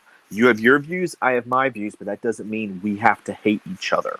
We don't have to be carrying our swords ready to duel at any moment. They can break bread, have good drink and good conversation still. Like, that's what we need to be like again. Yeah, mate. Back in the old days, heck, 30 years ago, might as well just say 30 years ago, you could have an argument with your neighbor one day, and then the next day you're all at a barbecue just laughing and hollering and having a good old time. Mm-hmm. And, the thing that's nice about this platform and Rumble and all that, and why the people, it's kind of funny, the people that run particularly this site are afraid is it does give the little people a chance to voice. And, of course, who's the ones that they usually try to dump on the most? It's us, not the big money makers. But there's a fear of us common people, us little things, our plebes, peons, getting together and talking they don't like, because they know that's where an underbelly of, hey, we don't like this, let's have a change, comes from. I mean, every good revolution started in a beer hall somewhere. Whether it was a good revolution or a bad one, doesn't matter. But it just takes the fact that people start coming together, they start grumbling or expressing their concerns, and before you know it, you have a movement. And the people are strong. And this is where our voice is, just like talk radio was and probably still is, because I'm sure a lot of people still listen to it, happens to be, and why it's been so derided so much. It's like, how dare you give these people a voice? Well, they have a reason to have a voice. Everybody does. If you silence, then you're not a republic, or you're not a representative anymore. You're a dictatorship. Yes, I said the word, YouTube. Cry about it. Well, we could all have a disagreement with anyone who's currently in the chat, whether it's Bush, whether it's Phil, whether it's Shannon, whether it's the Padawannabe. We could have a disagreement, but if we could at least discuss our disagreement, give our points of view as to why we think this way, maybe we'll be able to work something out. I don't know. Well, I mean, it's like inside our community. If we do not like Trek in name only, our star conflicts, our Professor What, and we explain why we don't like it, we get shut down anyways, and we're called the xenophobes. And that's the only thing they have to come back on us on. But we're explaining this is why. We remember, well, it's not yours anymore. Bullshit. It's still ours. How dare you say that something's not ours? That means you've literally gone into another person's IP or let's just say it, fantasy world, because that's what television and all this stuff is. It's a fantasy world. You've just gone in there just to shit upon it. That's all. And steal it for yourself. That's why we have gatekeepers. Gatekeeping is not a bad thing. It really isn't. God. I mean, earlier we were talking about how us National League fans don't like the DH. Right. Some might call us gatekeepers for that. Right. No, we like a particular style of baseball. Yes. And yes, that particular style of baseball involves the pitcher coming up and hitting for themselves. I like having the different option in the National League. I don't care what. It's fine. The AL can have that, but I liked having the pitcher coming up to hit and see what happens. Well, see, a proper gatekeeper doesn't keep somebody out that has a different opinion, because that's where. But as long as that different opinion is within the realms of what franchise they're going into, they're not trying to warp it or twist it or just take it over and shut everybody down. So that's what it is. Like, the gatekeeper is sitting back going, "Oh, you're wanting to come in here and turn Star Trek into Star Wars and have everything all generic? No, go away. These are two different universes. No, Star Trek is Selma, Alabama. Star Wars is Normandy Beach. Don't try to confuse the two of them or twist the both of them. And, in Warhammer 40K, there are no female Space Marines, but they want to change it. The hell you say, Baron? Yeah, the hell you say? Right. Heresy. So, heresy. Exactly. Well, 40K, that definitely is. Send the Inquisition out, Ordos Exterminus,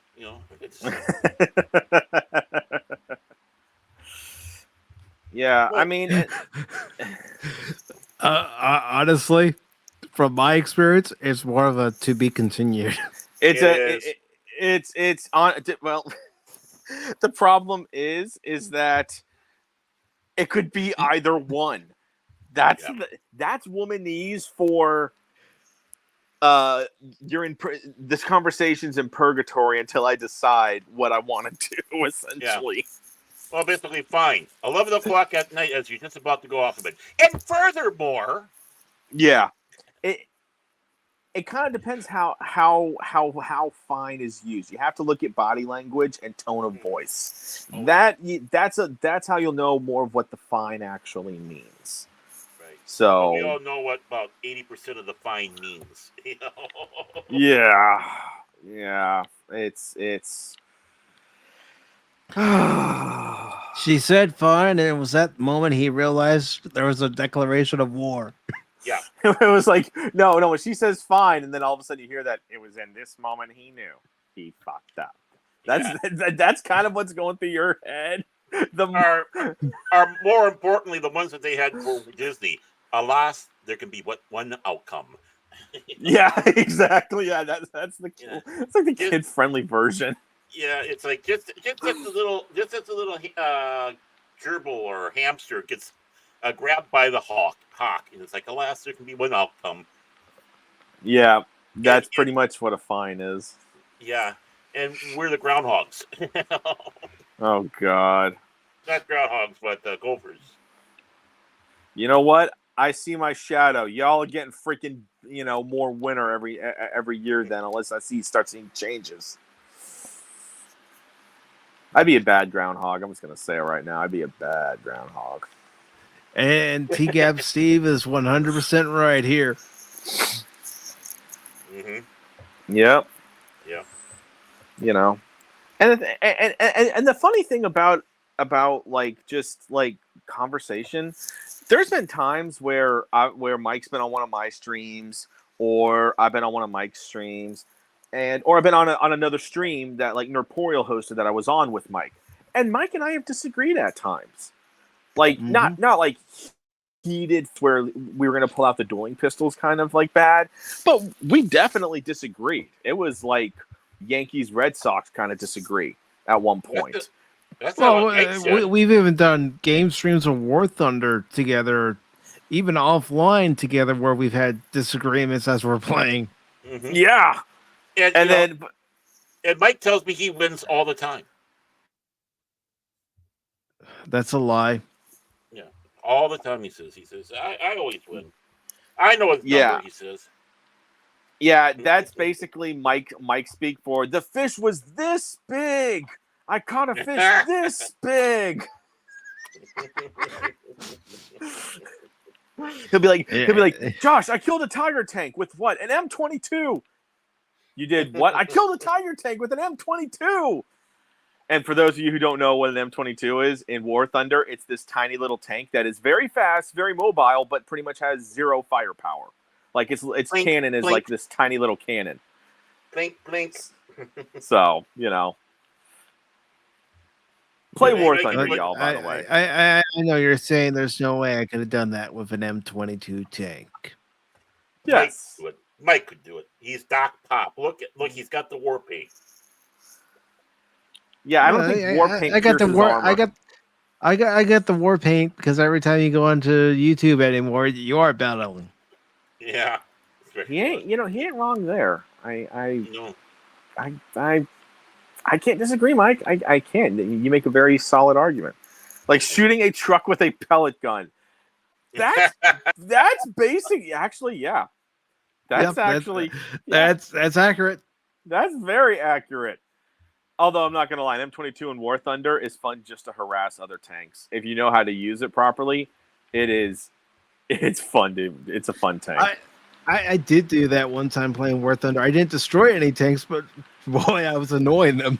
Yeah, I mean, the most you could do is maybe take out the tracks, maybe knock out, damage something, but you ain't going to kill a tank. But you will you'll piss off the player to the point where they will hunt you down. They will follow you over the entire map. It is glorious. So, anyways. You can't catch me. I'm the M22 man. Pretty much. There's very few tanks, I think, that can keep up with an M22 in terms of speed and maneuverability. The moped of tanks. It's like, blink, blink, blink, blink, blink, blink, blink, blink, blink. That's... You're actually not that far off, actually. Yeah, like... I think because even in War Thunder, they show, like, the diagram of how many crew. I think it is a two-crew tank. You have the commander/gunner and the driver. That's it. That is it. It's literally a two-person tank, I think. It's the good old boys.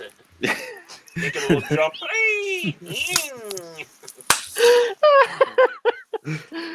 Well, those tank boys got themselves quite in trouble here. You all come back now. I just realized when Baron changed his icon too. Yeah. Yeah. There'll be times where Baron will be Fat Bastard from Austin Powers, or he'll be a bear. Yeah. Or anything. I mean, I could always become my favorite superhero, who I won't divulge his secret identity, even though he may be amongst us. The Chin. What do you have to say about that, Chinny boy? I don't think he's there. I think he's asleep. Yeah, Cash? Come in, Cash. I'm here. Cash. Do I know you, Baron, or something? Oh, okay. He's running back from the I don't know what, I got what answer you're talking about. And if I have a secret identity, I'm not going to tell you about it, Baron. My secret identity. No, I mean, I could always be that too. Well, Patriot, what are the other things you'd like to do for either of your channels? So, eventually, I'd like to. Now, this is going to be way down the road because I don't have a place to put it. But eventually, I want to get a better laptop and do gaming streams. But that's because even though I have a Twitch and I can stream Twitch to my from my my Xbox, I'm trying to stay away from Twitch. To be honest with you, I'm trying to honestly stay away from Twitch. I know some people still go on there, but just after what they did with Nick Merckx and that whole thing and what Twitch has been pulling, I just got tired of it and said, nope, I'm going to stop streaming it. So my current laptop, unfortunately, doesn't have a capture card, and since it's such a basic PC that's like 3.5 years old, I don't want to try using it to stream games. Like, I want to get something a little beefier if I'm going to actually try and do any streaming. So, that's understandable. You want something that has the RAM. Yeah. And, the processor helps too. Yep, indeed. And I know some people will say, well, you could just upgrade it. It's like, yes, I could, but PCs are especially laptops, they are very limited on how much you can upgrade them. At least with a desktop, you have a little bit more flexibility in terms of how much you can upgrade. Laptops, can only upgrade so much on a laptop. So it's like, do I spend the however many hundreds of dollars to upgrade a laptop, or do I just take those few hundred, add a few more hundred, and buy something brand new that's way better?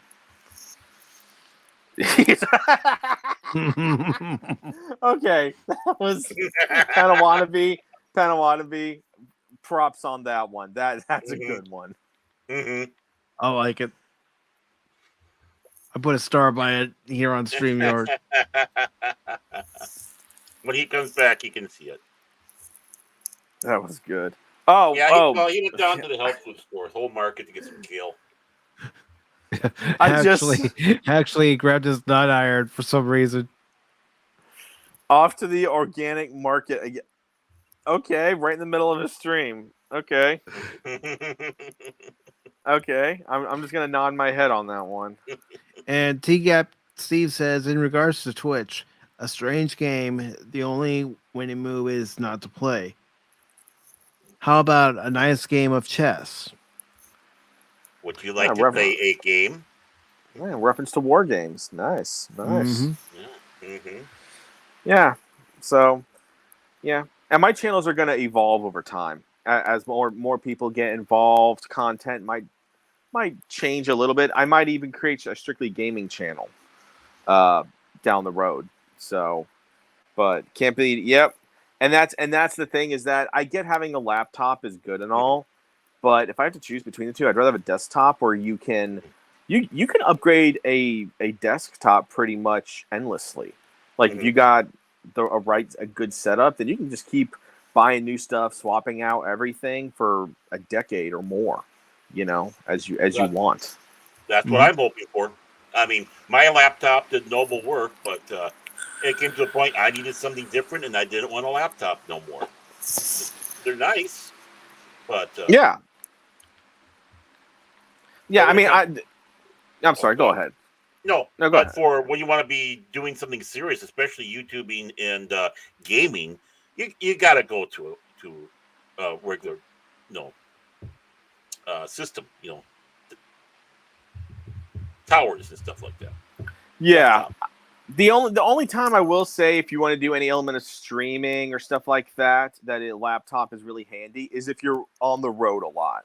Yeah. So let's say you're like a YouTuber who does a lot of streaming and whatnot, and you do your gaming streams, all that. So obviously a desktop doesn't work for you in that scenario. So you would just probably buy a very high-end laptop that that you can upgrade a little, but it's going to pretty much suffice all your needs for at least 4, 5, 6, however many years, because you invested a lot of money. But again, it's like that's not many people, to be honest with you. Right. That's not many people that are on the road so much doing streaming or this or that to where it justifies spending. I don't know. What's a good proper gaming laptop that can handle lots of streaming and gaming is probably $3,000 at least. Yeah, around there. Yeah, around there, and you could also pay that much for a gaming desktop. Actually, you could probably go even cheaper than on the desktop, because the desktop you could probably buy a cheaper desktop but just upgrade it to your will. Just depends on what you want. If you want the latest and greatest graphics card, the latest and greatest processor with maximum RAM that system can take. Yeah. So that's eventually. I mean, whenever I get my own place, I'll still have a laptop and everything, because laptops are handy for like just doing a stream like this. Laptops are good, but other than that, I wouldn't do any gaming or anything on a laptop. I'd get a proper desktop. So, but yeah, so I'm going to create a gaming channel way down the road, because it's going to be a bit before I get one. As much as I would love to get my own place, unfortunately, life and the housing market are very brutal right now. Yeah. Oh, yeah. And hello to Potato Revan, who says, bought an Orman 25L. Yes, I'm very familiar with that particular system. Next Christmas, he'd like to upgrade to another PC and get a new one. I don't blame you. How come you're familiar with the Omen 25? Hell. How am I familiar? Because that was my previous desktop. Ah. The one prior to this one. Ah. Okay. Yeah. Yeah. That's the one where I knew something was wrong with it. Whenever I was getting those blue screens of death. Mm-hmm. If you remember those streams where I was on it for a little while and then all of a sudden I was gone out of nowhere. No word to you guys, nothing. Yeah, hardware failure. Yeah, we knew about it. It's like, okay, have fun. We take Yeah. over. Yeah. And I do want to say hello to Ms. Martin Muses. Good to see you. So, hail Revan and hail Muses. Yeah. So that's kind of what's going to be upcoming. That's the next couple year plan. Like I said, Rumble's going to be the complete opposite of YouTube, but Okay. I'm going to try and devote as much effort and energy to both as life allows me to. So there might be gaps in between streams or videos put out, but it's not because I don't want to. It's life happens. So. Mm-hmm. You know, but I do want a regular schedule at least, and you know, all my subs deserve it. Just look at Rumble as a backup for even with YouTube's problems. Mm-hmm. Yeah. And there's one thing that I've been told, and I've heard other people say it, is that none of these platforms that allow you to create content and upload videos, do live streams, are guaranteed to stay as far as your channel is concerned. It's a timeshare. It really is. Because one day you're here, the next day you could be gone for whatever reason they see fit. Yep. So who knows? I mean, in a decade, Rumble might look exactly and act like how YouTube is. It might not. We just don't know what the future holds. And I figure, you know, while Rumble is still young, get in on it, you know? Get in on it. Because a lot of people, surprisingly, like, no one in my family has heard of Rumble. They know of YouTube. They ain't never heard of Rumble. So, you know, get in on it, you know, while Rumble is still in its growing pains and birthing phases. Because that way, once it really takes off, you were there from in its early days. So you get some of those early benefits that later people might not get because they might not have heard about it or thought, I want to wait till it becomes better. Well, you know, sometimes getting in early gets you the most benefits in the long run. So, you know, okay, I'm bringing up baseball again. I know, big surprise. We're going back to the box score, everybody. Get ready. But as baseball fans, and you know this, Patriot, there are going to be years where, as a fan, you sit through it, and those aren't fun years. But then there's going to be that one year in particular where your team makes it all the way to the World Series and wins that World Series, and you're going to, you know, be one of the people that are saying, I was here through the whole kit and caboodle when this team couldn't get a win to save their season. And also when this team started making moves, whether it's drafting prospects or trading or signing for players to help get them to that next level where they can be a contender again. You just have to go through everything, roll through the punches. Yep. If you're there in the growth, then you can't be considered a bandwagon fan.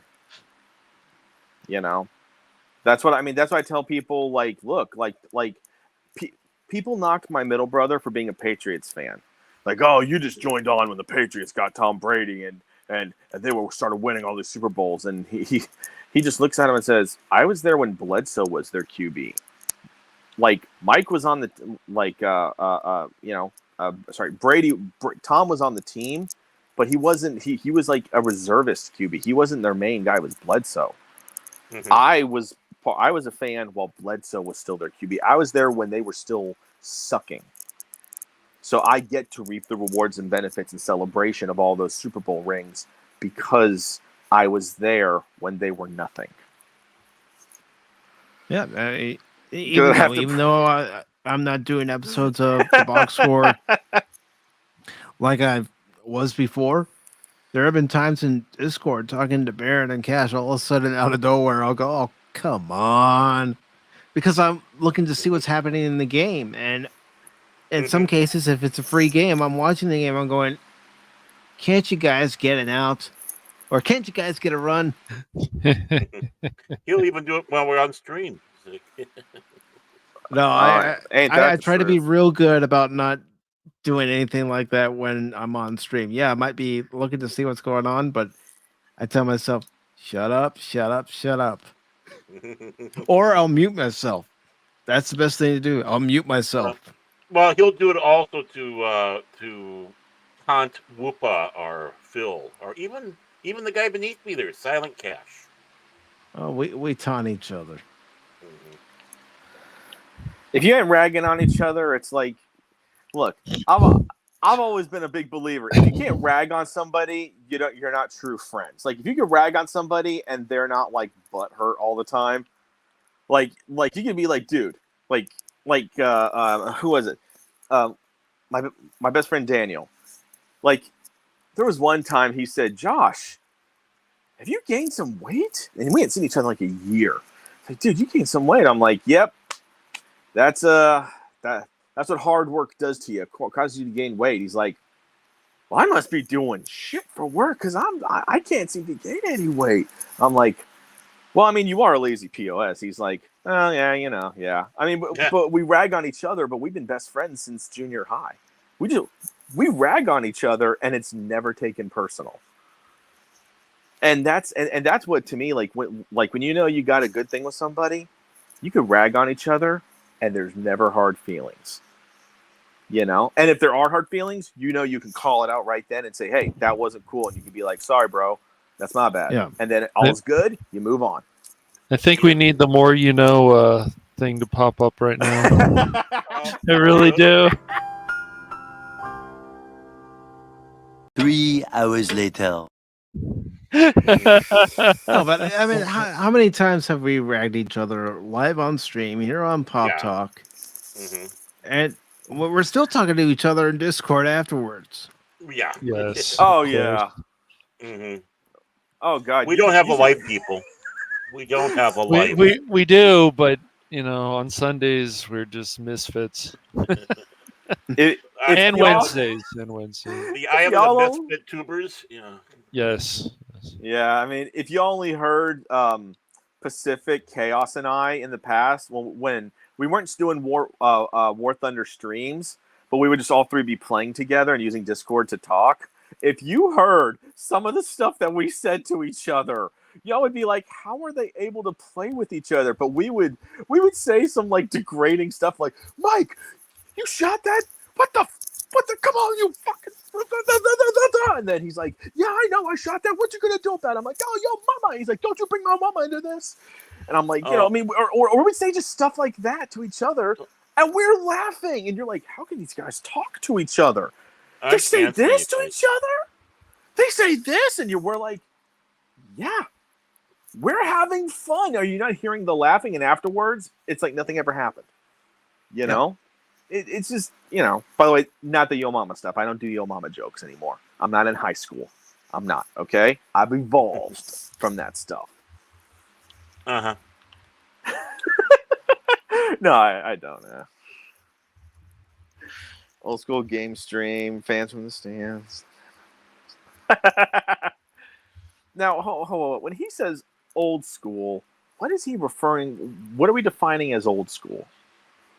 I don't know. Are we talking, ColecoVision and television? We're talking Atari 2600. Yay! Oh, I know what he's talking about. He's talking about he wants us to do some old school Call of Duty streams because they just reopened the servers to some of the older games like Black Ops, Modern Warfare 2, Modern Warfare 3, all those.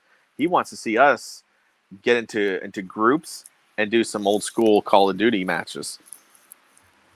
And to answer Shannon's question, at least I'm going to answer it for myself. I can't speak for the three others, but yes, it is. Boys will be boys. Oh yeah. Who you calling boy? I'm a big man. I'm a man. Yep. Shannon, they've dropped. Yeah. If you hear the voice of my voice that they've dropped, I'm not a boy. I'm a man. I'm there for you. At night if you want to have that voice, if you want to go and be that soothing, it's like there's me because I'm a man, not a boy. Okay, back to you, Mike. Two things. First, all I can think of is that one Seinfeld episode where Elaine keeps giving out a fake phone number, and she gives it to these two guys. And one guy's like, "Hey, give us a fake phone number. What? You don't want to talk to a man? I'm a man." And then his friend that comes up next to him says, "I'm a man." He just says, "That's all I have that in my head when he's like, I'm a man." I'm like, I'm a man. I'm a man. And second thing, yes, Shannon. This is how guys. If you just hear gaming streams where it's just all guys, okay, all guys. It is you wonder how these people aren't pulling guns out on each other, but it's nothing personal. It's just fun. Guys are just. We're rough on each other. When you say like horseplay to a guy is nothing because we did it as boys. We would throw each other around. We would pile drive each other. I mean, we would do all sorts of stuff to each other. It's just part of being a dude. There's a lot of the more you know on this stream today for sure. Okay.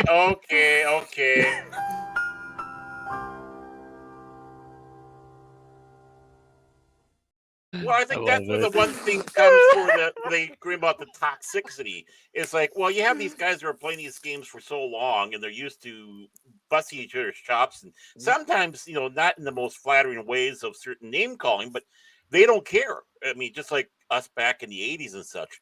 Then you get somebody coming in that's brand new. It's like, oh my God, they're horrible. And then before you know it, the gaming community has this big reputation. Oh, they're just a bunch of S's and phobes. No, it's just a bunch of people busting their chops. It's like having Phil McCracken with you all the time. Oh, dang. Yes. Yeah. That's a broadside across the bow if I ever saw one. Right. And, again, for Phil McCracken. This is Patrick Stewart, and I wish to tell Phil McCracken that I hate him also. We've got to get Patrick Stewart to do that. It says, Patrick Stewart, there's this guy, he really hates you. Yeah. Can you make us a recording of your actual voice of? I don't know if you do it, but I think maybe is he on Cameo? Maybe we could do it there. He might. Actually, Yeah, hang on. I actually have the Cameo app. I can look this up right now. That's how Smoking Patriot makes his friends. He does all his cameos, and it's like, oh, look, John Delancey, he just wished me a good day. Yeah, David Tennant was so nice. I get what Shannon was saying when she said, "We're men, manly men. We're men in tights." Yep, tights. Men in tights. Always around the. What was it? Roaming around the port. Oh, damn it! Okay, I'm gonna get this. I know the line.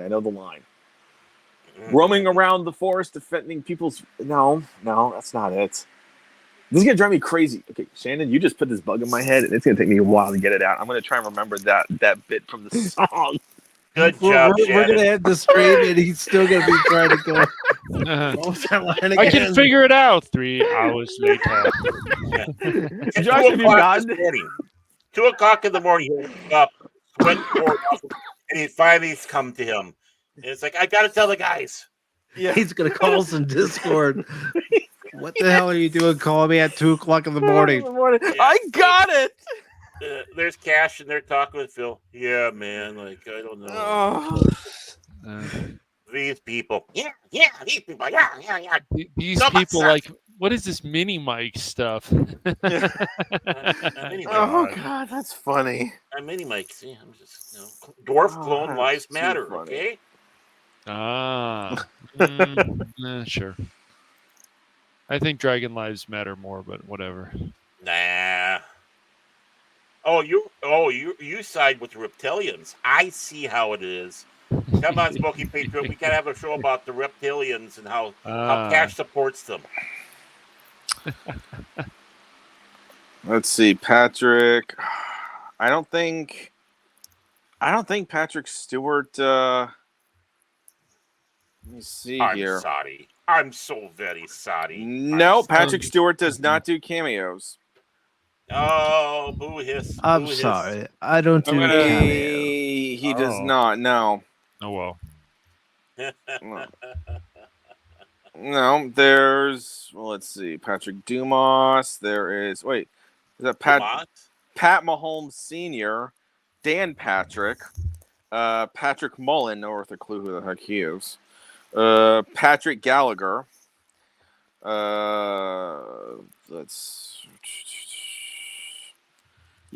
Patrick Stewart.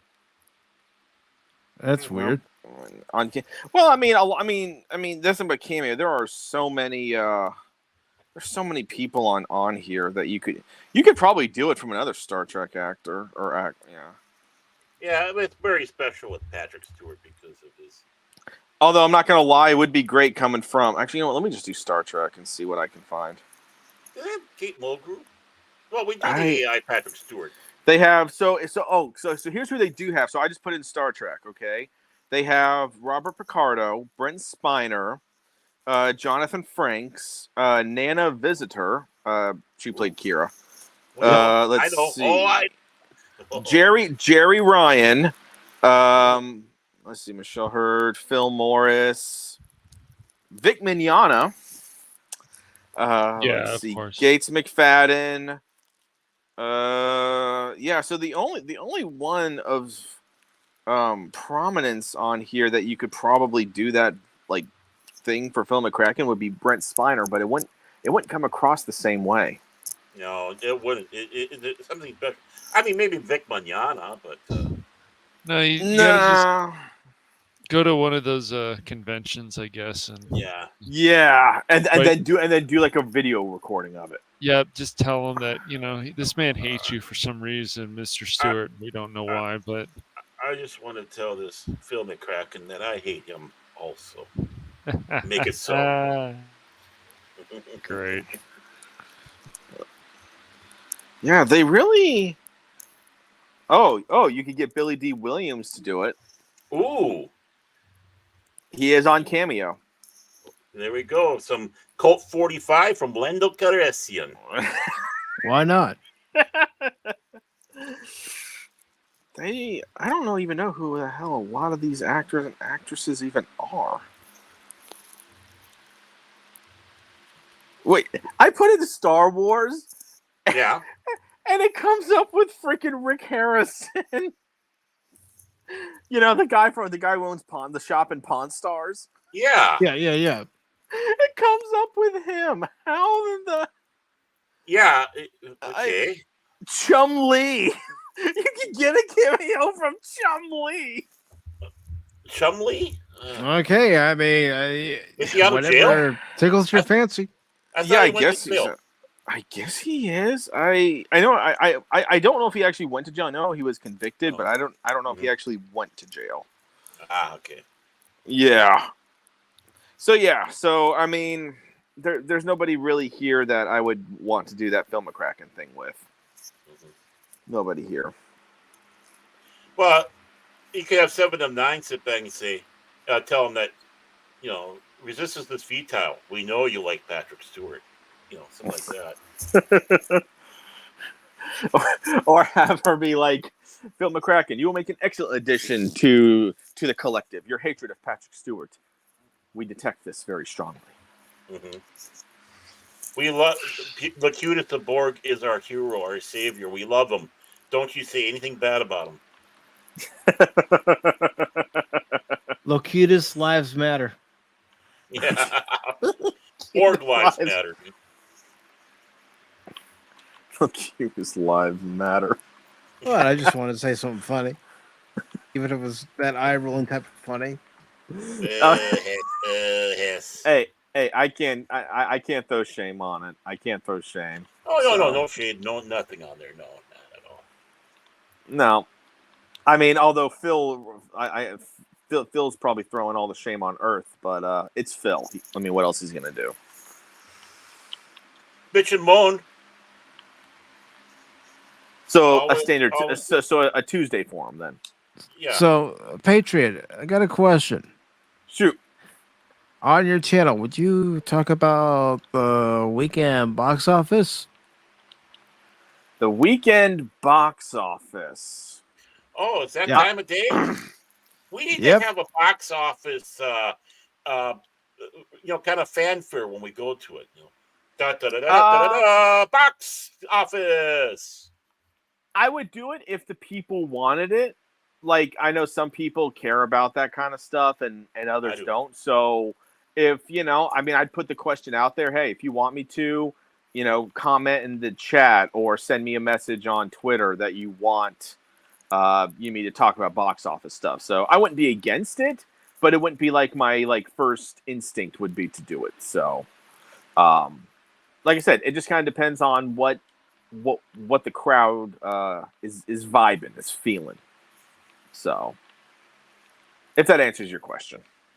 This it box does. office, this box office is a hurting one. Yeah, so, I actually haven't looked at the box office in a few days. No, well, let's go ahead and look at it now. And damn! This is the first week. This is the first week. How many times did you go see that, Patriot? 3-4 times? What, Barbie? Yeah, I mean, look at that. There's only one way it could get up that high is because he saw it at least 4 times. The only reason I would do it would be to heckle. Okay? So if I went and saw it 4 times, it means I got banned from 4 different theaters because I heckled too much. So which one are you? Tom Servo, Crow, Joel? You're talking to the guy who blew up Barbies as a kid. Ow. Yeah. Oh. Yeah. Oh. They're... Boy, that escalated quickly. I mean, that really got out of hand fast. Do you realize how many female viewers we just lost? Thank you. That's it, man. It's game over, man. It's game over. Hey, do you know what? I was a little kid. I was 6, 7 years old. Okay. And I didn't buy my own Barbies. This was a friend of mine. He took his sister's Barbies and blew them up. I just helped. That's even worse. You were a conspirator. I was a conspirator, and I might have lit a few matches. An accomplice. Yes. Which I'm sure currently grinning. Was very happy about that. I'm sure she didn't. With you. I'm sure she didn't hold a grudge for many years. Oh no! I blamed her brother because technically he was the one who strapped the explosives to the Barbie. Oh. So technically he was the one who did it. I was just a conspirator. But as a kid, it was much easier just to blame him because he was the one who actually did it. So how mad was she? That's what I would like to know. His toxicity started early. Wow.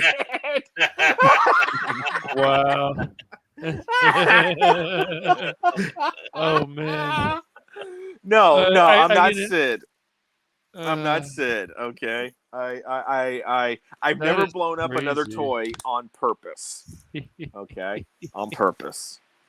That's a scary one. On purpose. Well, no. There was one time I did, but that was because the toy was already broken. So it was like, well, it's already broken. You can't play with it anymore. I might as well just blow it up. You know? Well, that's They were your Barbie. Oh no. I was a Lego man. Ask my parents. Okay, I was a Lego man. I was building starships and battle fortresses and whatnot. No. Did your friend ever apologize to his sister? Well, okay. I know of only one time, and that was because the mom forced him to. Ooh. Other than that one time when he was forced to, I'm not aware. So he could have when I wasn't there. I'm just not aware of it. Man, dude. Those are some scars, I guess. Well, I mean, the parents. I'm sure they worked it out, but Well, he had to go buy her new Barbies, so I mean, that's an expensive day at the store. Oh yeah. Well, what I don't know the exact agreement, but it wasn't like all at one time. And just to be fair, we're not talking like dozens of Barbies. We're talking like 3. Oh, well, she had a bin, I'm serious, a bin, not a small bin, a big bin of all these different Barbies. Because she didn't want to buy the accessories, she wanted to buy the Barbies that already had that specific outfit on them. So she would buy that whole Barbie like that. So she wouldn't buy a Barbie and then get the various accessories that you could put on. No, she wanted each individual. So she had a bin full of Barbies. So her brother thought, that's only 2 or 3. She's not going to notice. If only he knew at that age. Yes. Boy. Yes. I'm sure. Yes, young man. Even at a young age, women will notice. Man. Well, I mean, it's kind of hard to hide. It's kind of hard to hide the sound of explosives outside, when you're a kid. Mm-hmm. So he just gets this idea in his head. You know what? I'm gonna blow up some Barbies with some explosives. He's not the only one who's done this kind of stuff. I know that. Oh no! And I guarantee you, many a brother have done this to their sister at some point in the future. Look, okay. It's only 3. Okay. Confession time. Confession time. Yes. Uh-oh. My sister was pissed off at me one time when I took a baseball bat to her Barbie. Ooh. And you call me sadistic. Yeah. Sludge-o-matic. At least mine was quick and over and Barbie felt no pain. You went Inglorious Bastards on that Barbie. Well, with the right hit, the first strike can be taken out of pain, and So this is Oppenheimer. Yeah, tell that to the German officer. Yep. Yeah. Yep. Which and she was not happy with me, but it wasn't my sister I had to worry about. It was my mom. Oh yeah. Oh yeah. Of course. Yeah. It's like when you're a lot younger and your brother stacks all his baseball cards a certain way, and you go in there and knock them over. Look at all that work. Down freedom, and it's just in the United States, and it's just 2,850. Mm-hmm. Wow, your mic is going a little bad there, Baron. Oh, sorry about that. How's that now? Yeah, you're good. That's good. Sorry. Well, look at that return for just. Oh, she refused to answer the questions that G.I. Joe asked.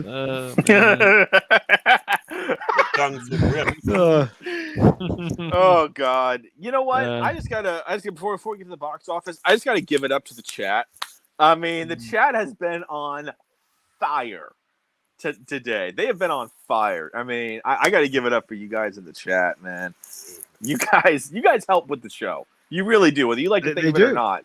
They do. do. Always does. They're a big part of the show. I mean, anytime they come by the channel and watch a stream, whether it's Pop Talk, whether it was the box score in the past, or whether it's a game stream where they're watching me play and they're going, how much you want to bet Mike's going to die?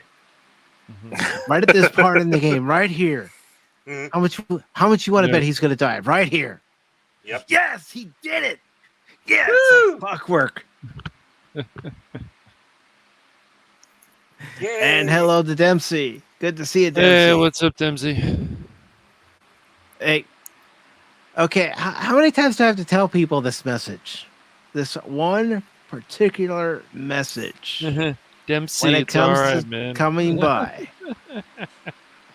It doesn't matter if it's Pop Talk or any other stream. How many times do I have to tell you guys this one particular message? A wizard is never late. Nor is he early. He arrives precisely when he means to. That's right. This one. What would you say you do here? Or maybe it's no. That I'm being repressed. that previous one with the bombs. That's everybody coming by my streams as I'm playing a game and going, like, what is it you're trying to do here? I'm trying to get past this part. Well, Mike, if you look behind you, that opening was right there. You kept going past it over and over again. Mm-hmm. Hey, Mike, that strategy's not going to work. I'm going to try it 50 times anyways. Okay. It's all right. Because I'll try number 51. It's going to work. Yeah. I love it. But see, that's another thing too, Patriot. I know you can make fun of yourself on stream. Oh, and God, that's yes. part of just life, being able to make fun of yourself. Yes. Oh, please! I always call myself Fumunda, because my even when I didn't have a belly, my brothers and cousin nicknamed my belly Fumunda in high school, and it's stuck ever since. So they're like, "Josh, how's Fumunda doing?" He's like, "Fat and happy." Oh, I make fun of myself all the time. I don't care. Ross is a quality character from Friends. They're anonymous. Do. Remember, right? Anonymous, you've got to keep finding those lesbians, man, in Hogwarts Legacy. Why They're waiting for you. Why do we even have a Friends reference? My God, what is wrong with you? By the way, with you? Oh, all right. You know what, Cash? I've tried to go through one stream without having to do this, but since you brought up Friends, and I hate to tell you all, I'm not a really big fan of Friends. Never really was. That's all right. But Cash, I'm sorry, man. You're gone.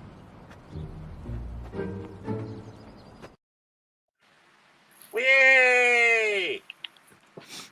Yes, this is my opinion about the show. It stinks. Yeah. I didn't find it all that funny. I'm sorry, I didn't. And maybe also part of that reason being is because on Thursday nights where I lived, I could watch Deep Space Nine instead of Friends. Way better choice. Way better choice. I mean, Friends is like, I thought Friends in high school was a fun show, and then as the older I got, the more I realized Friends actually is really pathetic if you really think about it. Like, if you look at all the characters, like Ross simps over the same woman for the entire series, and Chandler is just kind of like the bumbling idiot. Joey is kind of like a wannabe player. Okay, Monica is this woman who never can seem to do no wrong, and whenever she does, she never takes responsibility. And Phoebe is just, I think, generally needs to be on some psych meds. I'm just saying. And look what Anonymous is saying. He's saying he's done with Hogwarts, but he's also saying Friends is awesome. Can you be any dumber? I was actually watching smart Star Trek back then, intelligent Star Trek back then. That's what I was doing. Yeah. Oh, wait. He's crying in the private chat. Should I bring it back in? Yeah, go ahead. We need a punching bag. I'm not your punching bag, you jackasses. It's all right if you hate one of the best comedies on TV. It's okay. Whoa, no, nowhere even near it. One of the best. I won't say. I won't say this is better than Frasier. What the hell you say? Yeah, that but was one of the best. It was really good, but I don't know. Married with Children is not something that far superior. It's a quality show, but I don't know. I found myself usually always going back to watching old episodes of Seinfeld and other stuff besides Married with. Lighten up, Francis. It's not. I don't know. I think it's on. What is it on Logo now or whatever the hell it's called? They're usually showing that. I don't know. I don't usually go back and watch old episodes of Married with Children, but Surely you can't be serious. I am serious, and don't call me Shirley. And that's what's wrong with you, Cash. I mean, I didn't. I'm going to tell you guys right now. Like, did you guys ever watch that '70s show?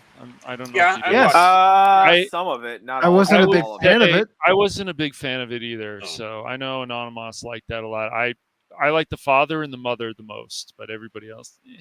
Yeah, I liked Red it. Foreman. It was okay. It was okay. Honestly, like, here's how you know how bad Friends was. How I Met Your Mother mocked Friends. Ooh, ow. Yeah, but look at the ending to How I Met Your Mother. It was bad, dude. It was bad. bad. Okay, but do you know what? It was Seinfeld's bad. regarded as one of the greatest like comedy like series of all time, and look at its ending. Well, yeah, but once you watch it a few times, you start understanding that it's not that bad. But yes, when I first watched it, I went, that was the ending to Seinfeld. And then when you actually go back and watch it a few times, it seems a lot better. But I would probably say one of the best endings to a sitcom would probably be Frasier. Though I do agree with other people, Bulldog should have been in the last episode.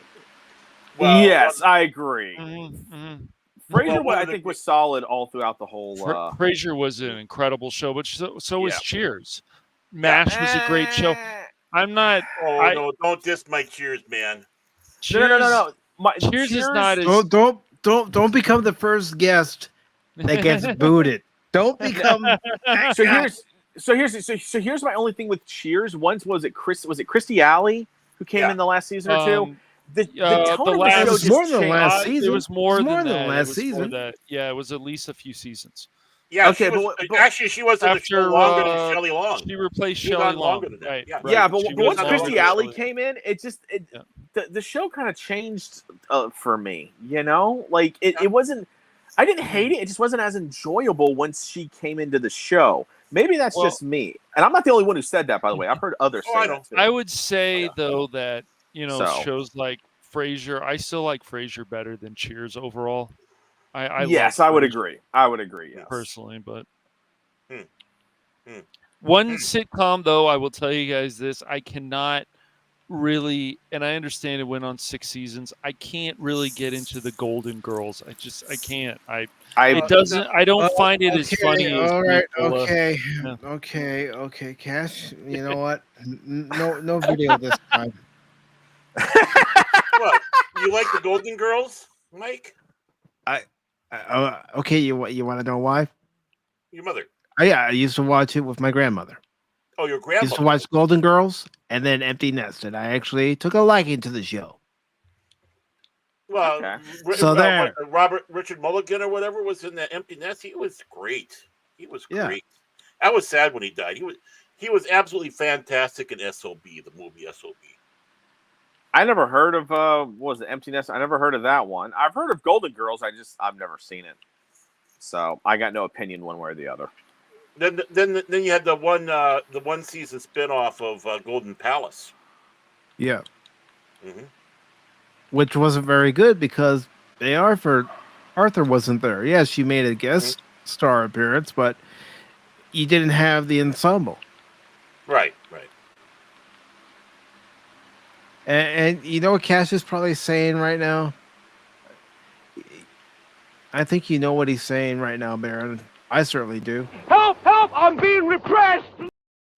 These people. I don't know who any of those people are.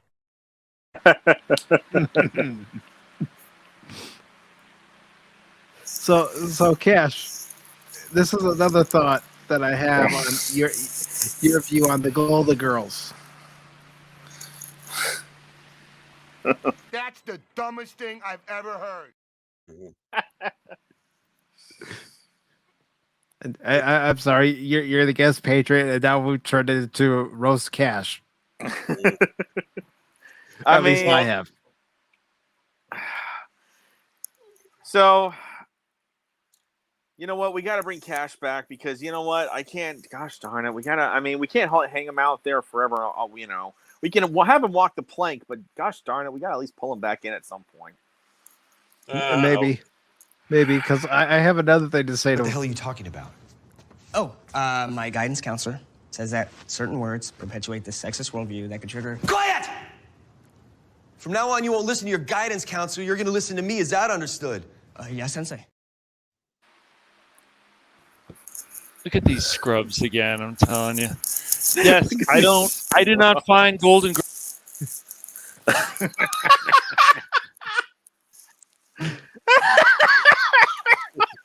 Okay, come on, Pedro. Admit it. You love it when I do this.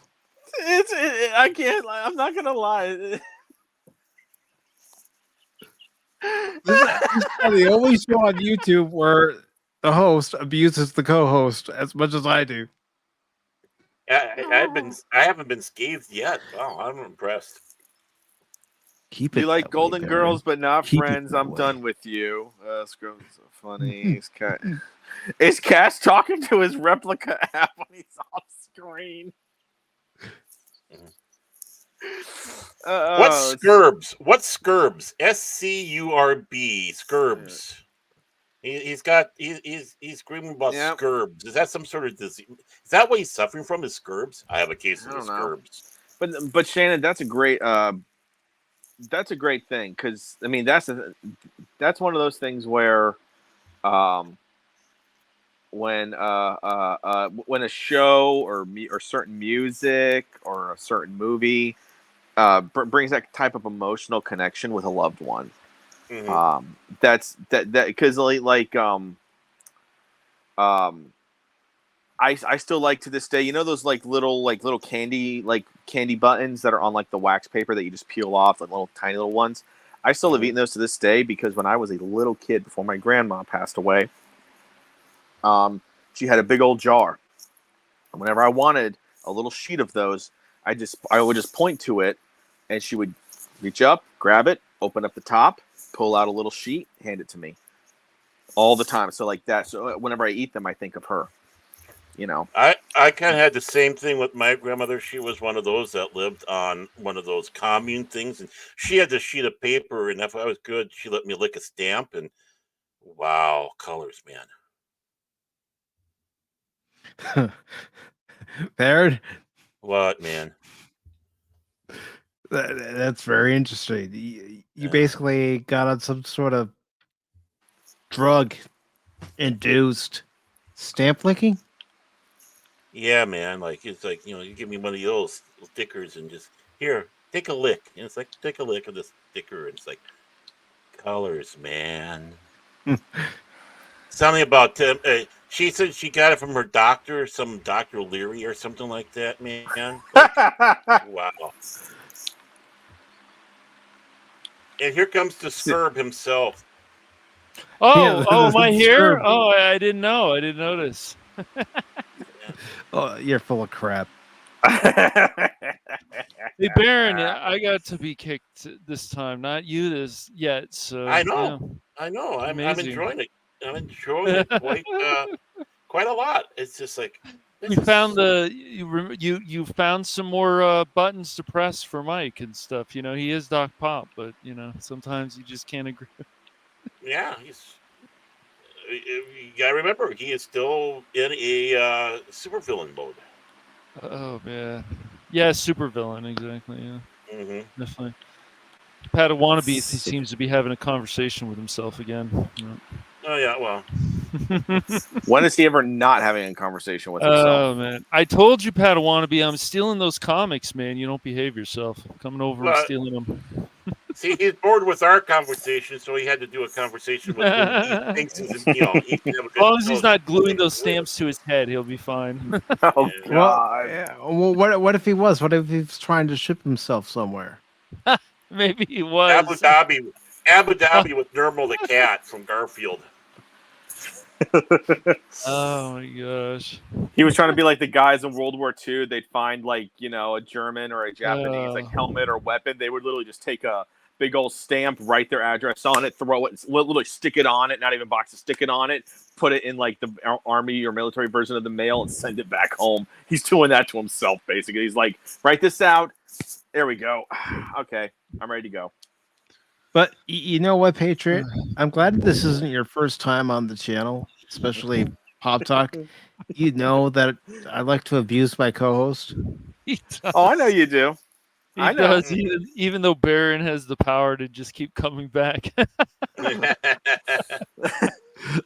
But I can also take the power away. Yeah, he can. He's being a supervillain today for some reason, Baron. Watch out, man. Get your shield up, dude. Great power comes bad responsibility. Oh, wow.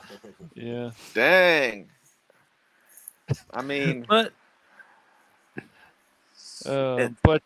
anyways, so Oppenheimer, I guess, was a success, and then it was what, 180, I think, was the budget, so it should make that. I'll go back to the box office numbers. But yeah, I mean, it's going to be interesting to see what the second week comes out. I mean, look at the price of freedom or whatever. That thing's beating is Sound of beating, Freedom. Yeah, Sound of Freedom. Sound of Freedom. Yeah. Look what it's beating that's been out there. So. Yeah, there's Oppenheimer. Mm-hmm. So 174 worldwide. Yes, Nice. Yeah. So okay. I think it had a budget of 180 million, so it's almost there. Yeah. Now, if they would only release it in Japan, they would have been, boom. Yeah, about that, Baron. I don't see that ever happening. No. I mean, if you ever play Monster Hunter and you look at the handler, it's like, is Japan picking on the Westerners again? They are. Well, I mean, but the Sound of Freedom is Yes. Oh, go ahead. Sound of Freedom is beating Mission Impossible. Yep. Yeah. For some reason, I don't know. Okay, so worldwide, should be okay. Which typically the Mission Impossibles have always done better internationally than domestically. Yeah. Interesting. Is that right? Wow. Yeah. Yep. Well, I mean, but here's the thing we like to think. We like to think they made more internationally. America's only one country. Like people kind of forget that. Like that's why Maverick was such an anomaly, because Maverick did better domestically than it did internationally. Yep, that's true. That's true. Like that was an anomaly, but typically because there's what, like 130 something countries on Earth. I mean, one country, that's still a pretty big number, though. I mean, 124 million. I'm curious, once this thing starts being released internationally, what this is going to look like. But that's the thing too. No, it is. It is. To? No, it is, because so I was watching a YouTuber, Nina Infinity, and she lives in Mexico. She lives in Cancun area, so she lives in a pretty safe part of Mexico. And she said it's mid-August they're getting it there in Mexico. But word's already spreading about this movie in Mexico already, like the hype for it. So it is being released internationally. How big? I don't know. But I do know they have secured international releasing rights. They have. Yeah, considering the Angel Studio, they're not a big conglomerate like they are Disney and Warner Brothers and no. And I was watching one YouTuber. Now I don't know if this is true, so this is basically hearsay. But they were saying that this was originally a movie that was made by Fox, and then Disney bought Fox and wanted nothing to do with it. Yep, that's true. That is 100% true. Okay. This movie was made 5 years ago. Mm-hmm. And then Fox, so it was made initially under Fox, and then Disney acquired it, sat on it, sold it to Angel Studios. I think for, I want to say it was like I forget however many $1 million it was sold to Angel Studios, and then Angel Studios crowdfunded the money needed to get it released. Because Disney's hiding something. Yeah, you heard it, YouTube. Disney hides things. I know, it's shocking. Yep. But the funny thing is, and nobody can deny this about Sound of Freedom, This is literally a word of mouth movie. The only advertising is Jim Caviezel and the guy who actually the actual guy Tim Ballard. Tim Ballard. Thank you. It's just either one or both of them going on to podcasts wherever. Like, you know, Tim Ballard, he was on Tim Pool a few weeks ago. Jim Caviezel was on Benny Johnson's channel last week. You know, they're going on Fox News. They're going wherever they can get. That is literally the only advertisement for this thing. There has been practically zero advertisement. It is strictly word of mouth. That is 124. This movie, I guarantee you, Hollywood bigwigs, politicians, they thought this movie's gonna bomb so badly. No advertisement. No movie can survive without advertisement. I'm sorry, what? AMC advertises this movie by constantly shutting it down because people want to know, why are you shutting this movie down? There's got to be a reason why. People would start getting curious. They want to go see it. AMC, by trying to shut people out of this movie, are bringing in more people. You are doing the complete opposite of what you wanted. Which was my point I had earlier about when you start suppressing it, people get curious. Yep. What it's about. Yep. And of course, what do they have to do? They have to go out and attack this film. And who would attack a film like that except for sympathizers, even those that partake in it? And you know what it is. You know what it is. So, I mean... Yep. I mean, now, you could critique a movie by how well it was made or whatnot. That's always fair from that aspect. Like, oh, well, it was, you know, it didn't have good editing or stuff like that. That's fair criticism. It's a movie, but the message of the movie, criticizing something like that, you know? I mean, and somebody brought this up. I can't remember which live stream it was that I heard, but somebody brought this up. Everyone remembers Taken, right? Yeah. Yes. Taken was it wasn't based off of an actual real person, but Taken was essentially the same thing, except that was more of an action movie. So everyone focused on the action movie aspect, but Taken told a very a same genre story as Sound of Freedom. Like, I know people who couldn't watch Taken because of the subject of Taken. I know people because they spent years in Central and South America working with various churches and missions groups, and they heard the stories. So to them, it was so real they couldn't watch Taken. They're like, because even it's an action movie, it was so real to them, that subject. Yeah. So, well, I mean, having seen Sound of Freedom, I sat there for several minutes after the movie was over, just trying to process everything because there were parts that were hard to get through. Yep. Because of the subject matter. And there were parts that pissed me off. Yep. But it was just one of those movies. I didn't feel it was appropriate to even give it a rating out of 10. I endorse it. Anybody that wants to go see it, I highly endorse it that you go see it. But it's not a movie I can give a rating to. Yeah. It's not because it was bad or anything. It's because of the subject matter that it dealt with. How do you give a rating to a movie that's trying to tell you that this is actually going on in the world? Trafficking, human trafficking, child trafficking is actually going on in the world. How do you appropriately rate it? Yeah, I couldn't. I couldn't. And then you get the wags out there that start insulting it because of the matter, and then you're sitting back saying, "Oh, you're just a bunch of conspiracy theorists." Really?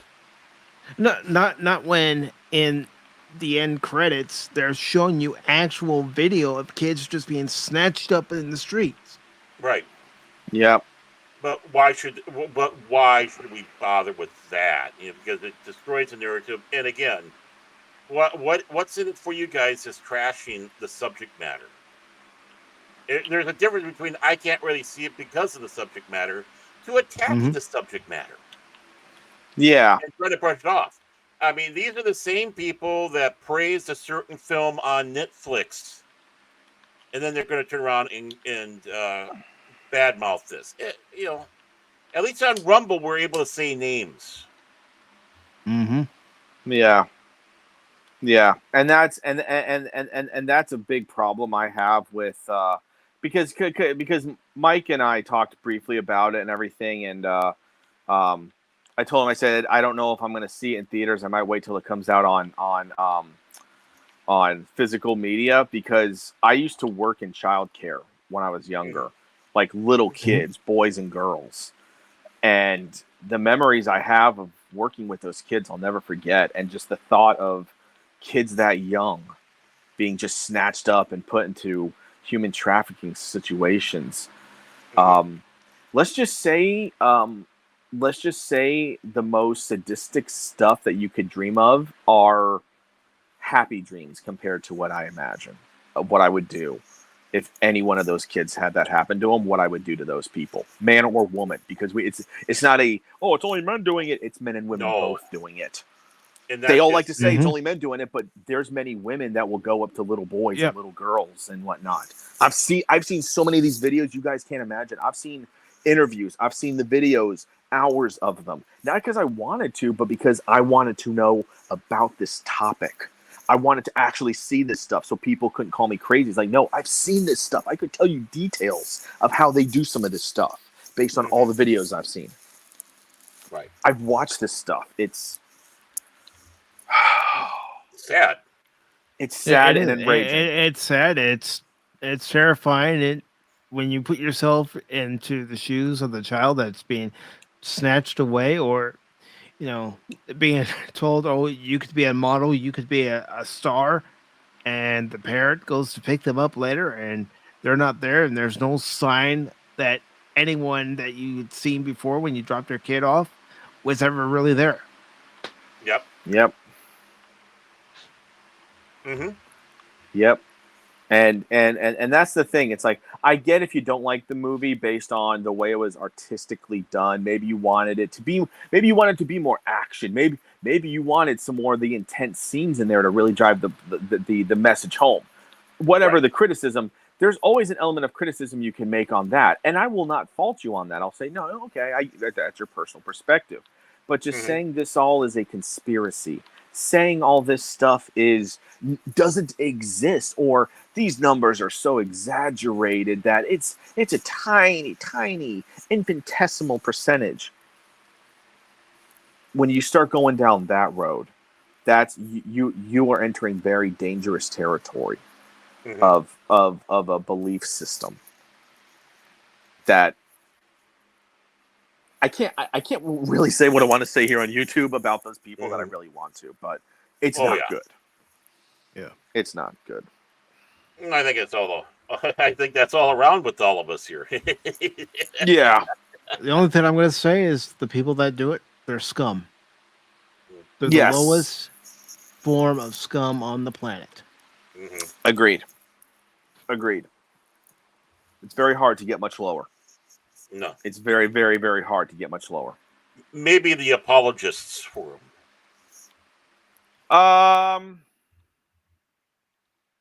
I put them in the same category. I put them as deniers and apologists. I put in the same category. Yeah. That's just me. I mean, maybe you can separate them. That's your own prerogative. But me personally, I don't separate them. You're just in the same category. You're just two sides of the same coin. So, but let's get a little lighter. Yeah. Let's go ahead and move on. Let's get a little lighter. Way to bring us down, man. No, yeah, we're looking at the box office numbers. We start talking about Sound of Freedom, and it's bound to come up. Yeah, I mean, I'm just kidding, but I know. Still, what a way to bring the show down. But is there anything that you're looking forward to in your YouTube or Rumble journey, Patriot, that you feel that you'll be able to do, in your own style, and it's something that makes you unique? I think for me, it's being able to deliver a message in a very down to earth manner. I've done speeches in college before. I used to actually teach at a church I used to go to back in the day. I used to give 25 minute long teachings, and they were actually loved by the congregation that I was speaking to. I did that for a year and a half. But the way I do it is I talk down to earth. I don't talk from this high, elevated, I'm a know-it-all perspective. I talk like if I'm talking to the average man or woman. Like how we're all talking here right now. It's nearly identical to how it'll be on Rumble, except a lot less filtered. But essentially, that's what I'm really looking forward to, is just being able to refine that and hone that, to be able to converse with my audience better, to be able to get the feedback needed to improve on how maybe my delivery might be too blunt. Maybe it's not blunt enough. Maybe there's more areas I need to cover of topical, whatever the case may be. I want to learn and grow as somebody who is giving I want to say a presentation in a way, because that's kind of, I'm presenting facts, opinions, stats. I'm a presenter and an entertainer, and I want to be the best I can be. And so I think for me, I'm just looking forward to just getting it on the road and getting it moving, and just seeing how people react to it, and becoming a better presenter and entertainer by doing it. Because I never want people to think that I'm above them when I'm talking to them. No, I'm not above you. I even when I've been in supervisory roles, managerial roles, I never thought I was above the person. Obviously, I had authority over you because I'm your supervisor, I'm your manager, but I never lorded over you like a king on his throne. I never did that. I fought in the trenches essentially with my coworkers. I was down there in the muck and the crap. So, and when you do that, your coworkers have a lot more respect for you. Exactly. They're willing to open up to me about stuff more, issues they're having. Hey, can you fix this? Can you work on this? Can you do this or whatnot? Sometimes I could, sometimes I couldn't. It depended on what it was. But the stuff I was able to, I did it ASAP.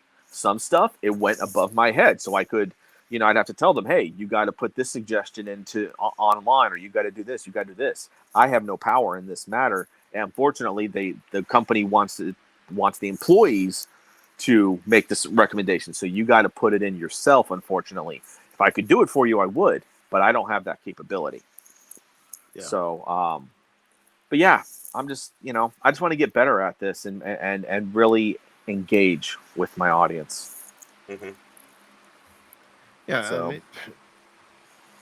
The way I'm taking it is that when you get Rumble all set and going, unlike, say Pop Talk, for example, where we get silly and goofy and go off topic very easily, you're going to keep it structured. You're going to, keep it on topic.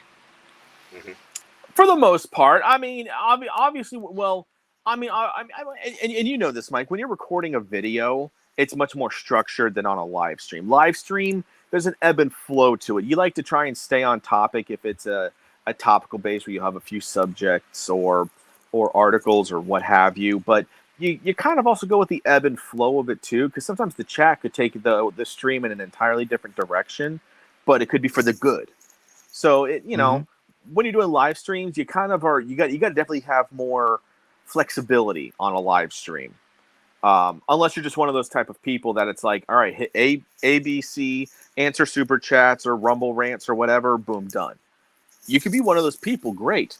But the best ones are always the ones that interact and kind of have a little ebb and flow, give and take, during the stream. Those are usually the better ones. Yeah, it usually is because, if you let your audience know that you not only see them, but you care about them and you actually talk with them, they're going to want to come back. Yeah. Yeah, and I never want my audience to feel ostracized. Obviously, if I'm small, it's going to be easier to interact and have better relations with my audience. If it gets very big, it's going to be harder, but, you do the best you can. You do the best you can. Well, and then you also have to go with the ratio of how many people are lurking and how many people are actually in the chat. And as I always sit back and say, even the lurkers are just as important. Just because they don't go in the chat, they're there. I'm very much a lurker in many chats, and even in your presence. But that's the thing. It's like if I have something to comment, I'll comment on it. But I'm not just going to throw comments out there just for basically shits and giggles. Because it's like I'm just one of those people where it's like I could be silent for an hour in a room full of people, and then I'll speak. But I've had an hour to accumulate knowledge and thoughts and everything based on everything that's been said. So it's not like I'm just speaking out of my ass. I'm speaking with an element of authority because I took that hour to kind of get a feel and vibe for what the room is. I'm kind of the same way, believe it or not. I'm not going to lie. And all that, I'm a bit surprised. Well, there's the public persona. I come from broadcasting, so there's two types of things. When you're on the air and when you're not on the air. And when I'm not on the air, it's like, I will sit in a room and listen to people talking before I open my mouth, if I ever do. I like hearing stories. I like hearing experiences out there. It's part of how I've learned is through oral history of people's lives, as well as the many books that I have. But obviously, when you're on YouTube and all that, you got to talk. You got to be out there, man. You got to, shoot your mouth off, be a damn fool and such. Dude. What it is when you're on the show. Obviously, this one's a lot less, a little bit less structured. But when I'm doing my talk show, it's more structured, and I don't do as much talking. I let the guests talk because that's their show. Well, it's amazing. Go ahead, Cash. Go ahead. Okay. It's amazing smoking because, you watch somebody on Twitch, for example, he's playing like Grand Theft Auto and he's got, 30,000 followers and he's only got 9 people watching. Well, because he's not talking. And then when you talk and you say, hey man, it's your channel, for some reason, he totally flips out on you. Like, did you have that or something? Like, okay. Obviously, this channel's not for me anymore. See you later, buddy. Yeah, and that's the thing is that I've watched many different people do live streams on Twitch, Rumble, and YouTube, and obviously some of these channels are massive. If you look at guys like Fresh and Fit, Geeks and Gamers, Nerderotic, you look at some of these guys, they got chats that are in double digits. They're talking 15, 20,000 sometimes. You throw a chat out there, it's going to get lost. So you can't be like, you didn't listen to me. There's 15,000 other people here, okay? Like, so it's like it's one of those things where when you get large enough, still address the chat from a general perspective. But once you get so big, you can't really interact with the chat much. Other than like super chats or stuff like that. But once you get too big, you can't interact with the chat on an individual basis. It's hard to. Yeah, they go by so fast. It does, and that's where you have to. That's where you have to really do the stream from a more.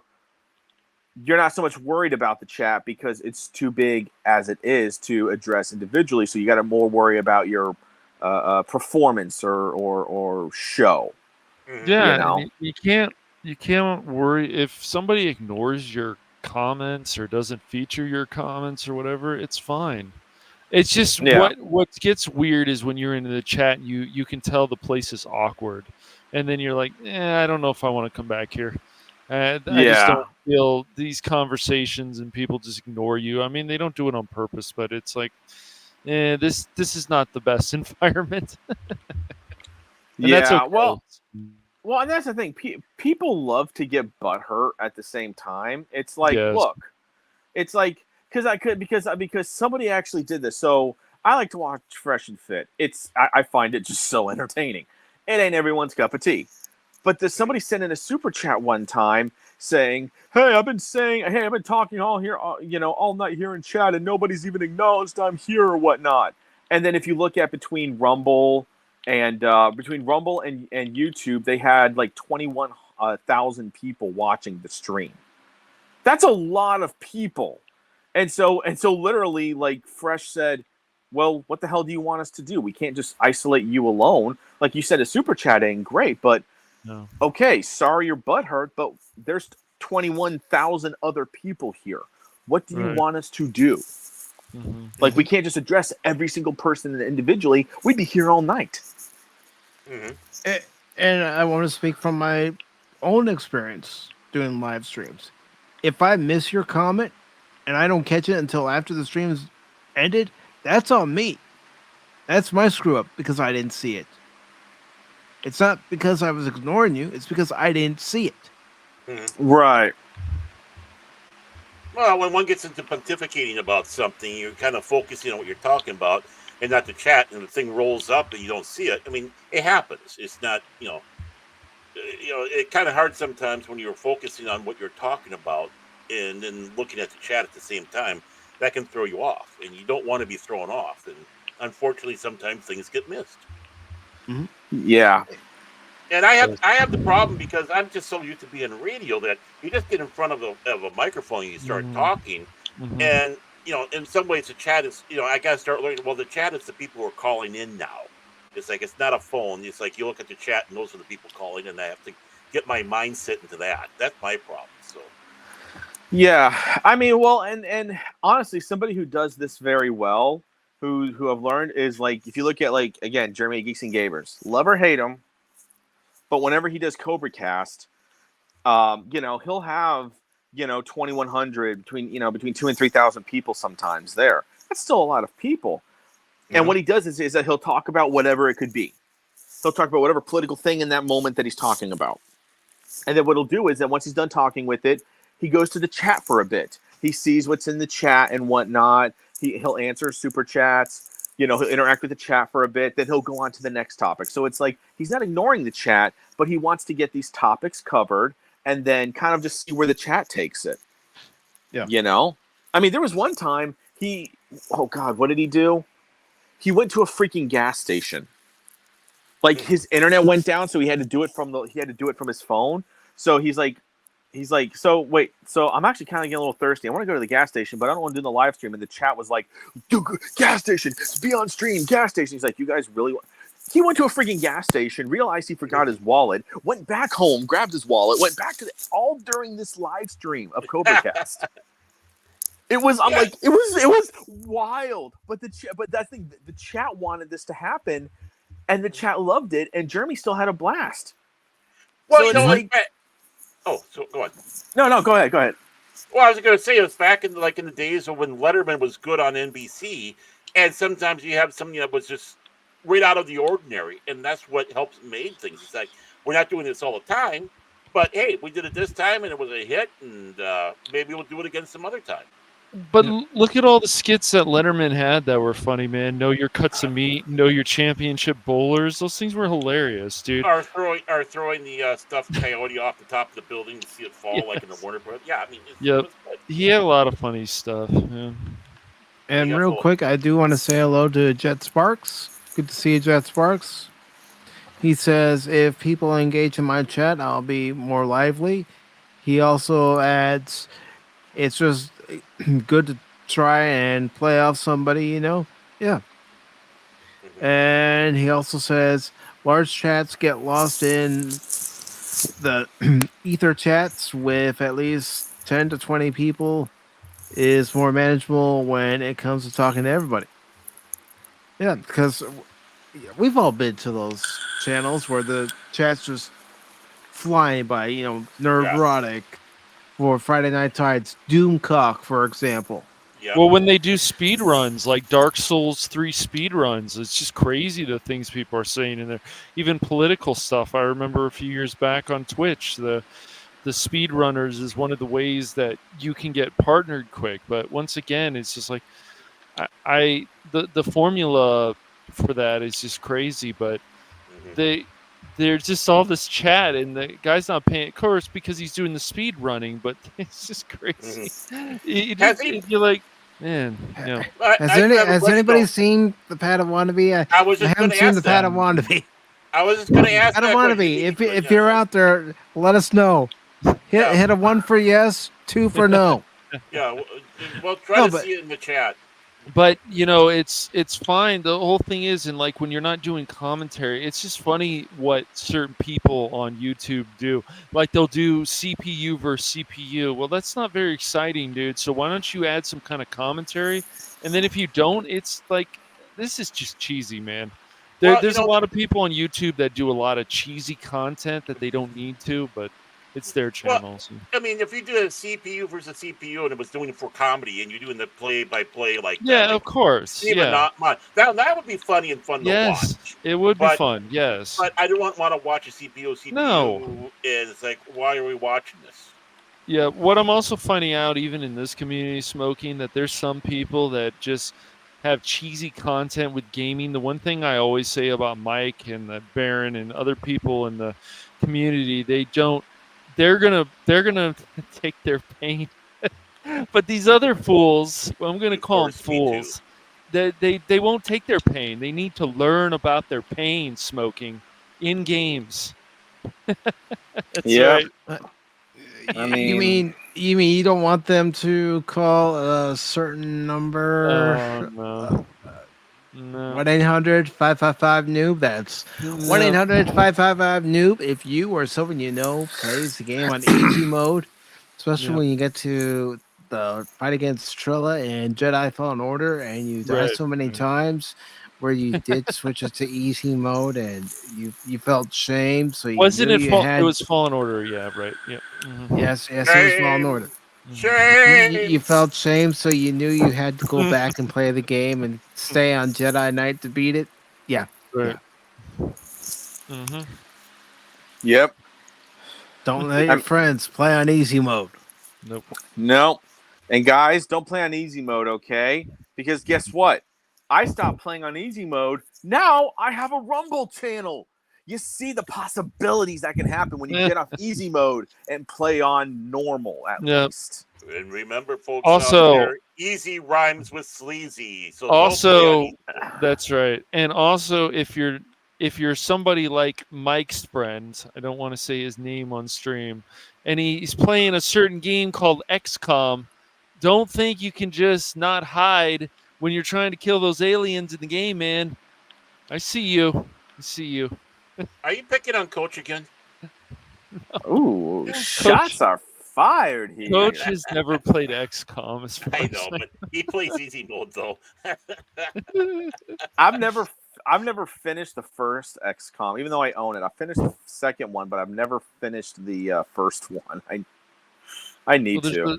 There's a certain friend that Mike has, and I was doing some analysis one day when he was playing XCOM, and I went, nope, you can't do that. What are you doing? Mike, you know what I'm talking about. Usually my mentality in games, ladies and gentlemen, is this. I have come here to chew bubblegum and kick ass. And I'm all out of bubblegum. He's basically Doc when Marty says, you better back up. We don't have enough road to get up to 88. Roads? Where we're going, we don't need roads. That's basically Mike's mentality of just like, screw it. We're going to do it anyway. But some of these people... Yeah, because Cash will stop by and he'll see me do something stupid, or you'll stop by, or Baron will stop by. Everybody watching right now will stop by, and they see me do something real dumb in the game, like dying in the game. They go, I see nothing. Actually, this is what it's like when we watch Mike play a game. Do you see what happens, Larry, when you fuck a stranger in the ass? Yeah. That's him in full-fledged. That's him in full-fledged Rambo mode, as we call it. Yeah. He's just ready. He's like, oh god. He's getting better at stealth, though. Smoking, I'll say that he's getting better at stealth. He's I mean, stealth isn't everyone's forte, Some people, it's not. It's not. I mean, hey, if you're good at stealth games, kudos to you, because about the most stealthing I can do is in Skyrim. It's it just takes practice, man. A lot of it is practice and repetition. Yeah, but why am I going to practice if I just got to get close enough to fire an arrow up your ass? Whoa! Now you're starting to sound Well like said. Adam Moss here. Well said.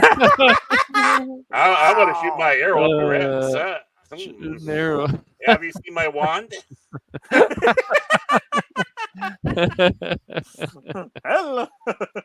Oh, hello. We know of another person smoking who, of course, is in the Sacred Brotherhood with us. I'm not going to use his name on stream, but he needs to learn to take his lumps some more. He's been taking a little bit of his lumps smoking, but he needs to take some more. Uh-oh. Has he been slacking off? Mm-hmm. What's the first rule about the secret club? You don't talk about the secret club. Oh, okay. All right. You know, we're more prestigious than the Yes, like Fight Club. Yeah. Well, anyways, yeah, he needs to learn to take his lumps smoking. You should message him sometimes and say, "You take your lumps like a man.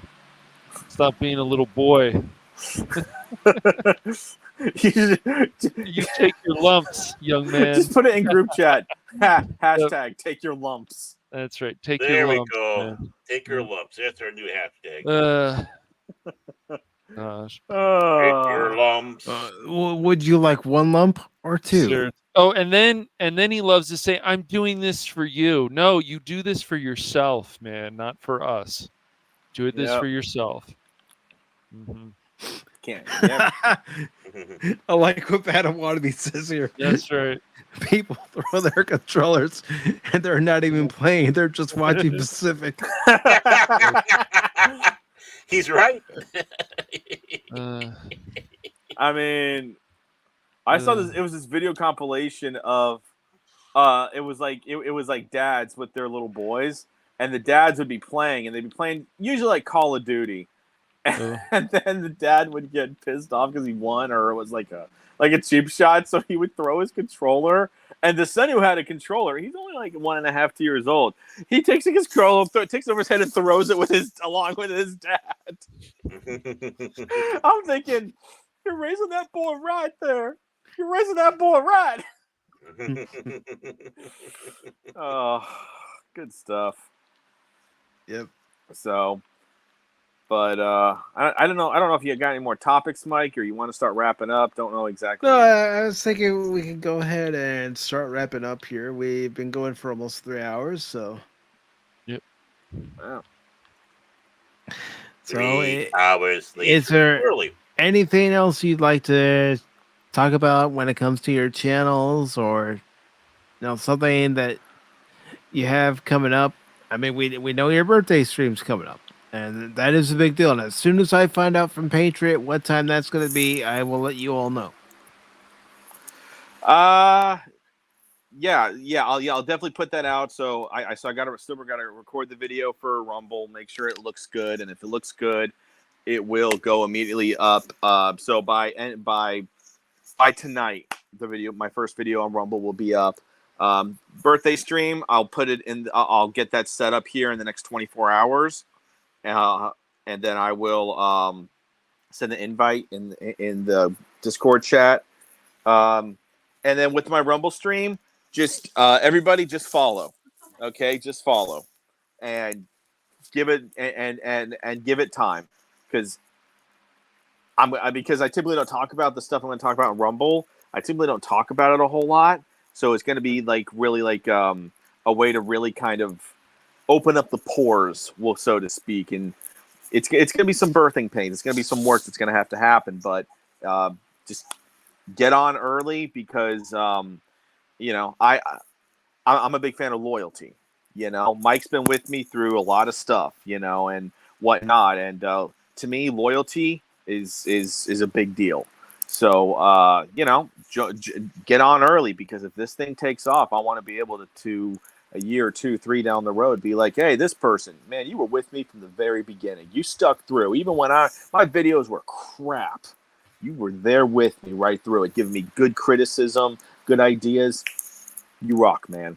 Like I want to have that group of people there in the early stages of this, because it could take off. It might not, but if it does, I want to have a core group that I can be like, you stuck through me through thick and thin. You're awesome. Mm-hmm. So the OGs. The OGs. Very nice, very nice. And I'm looking forward to seeing your Rumble channel take off. I'm looking forward to seeing your YouTube channel really take off. And, who knows? Who knows? A year from now, you could be at 500 subscribers on YouTube, but you could also be at 1,000 subscribers over on Rumble. You never know. We use Dr. Ryan Roger assay. That'll get you going. You know what? That'd be a good idea. That would be a good idea. Yeah, it's a good idea for sure. A rising star, possibly from America. I'm not sure, but he speaks English. No, but Ryan Roger Athay is a good dude. He is. He's a good. He's another one that we bust chops with. He busted back. He busted right back. I know. Sometimes he starts it. Mm-hmm. All right, Baron, what do you got coming up? Well, I'm going to remember it this time. I was going to wait till Sunday to announce this. Of course, on Thursday. I don't know exactly what time, but I'll be on Netter's network and talking with her after. Unfortunately, I was unable to make the last one because of problems, so I promised to be there, and I'm going to promote that. So Netter's, and that's on Thursday this week. Whatever time she usually has her show. Unfortunately, I don't know. I think I have to follow up on her with that. Of course, with Pop Talk with Mike and Cash and our guests like Smoking Patriot and our chat. And of course, tonight, 5 o'clock Central Standard Time at 24/7 Fusion Media's site. It is the Primetime Kings of live stream with the Tower of Power himself, 24/7 Fusion Media, the ever mysterious Vigilante Williamson, cruising in his hot rod from the Hollywood Nights. It is New Bomb Turk, and of course, myself, Baron Orman Tagge, for the Primetime Kings at 24/7 Fusion Media. So that's what I got going. And then I think we're going to be doing Vermintide maybe sometime this week. Possibly. Yeah, Mr. I'm 20th or so level. You peons, you peasants.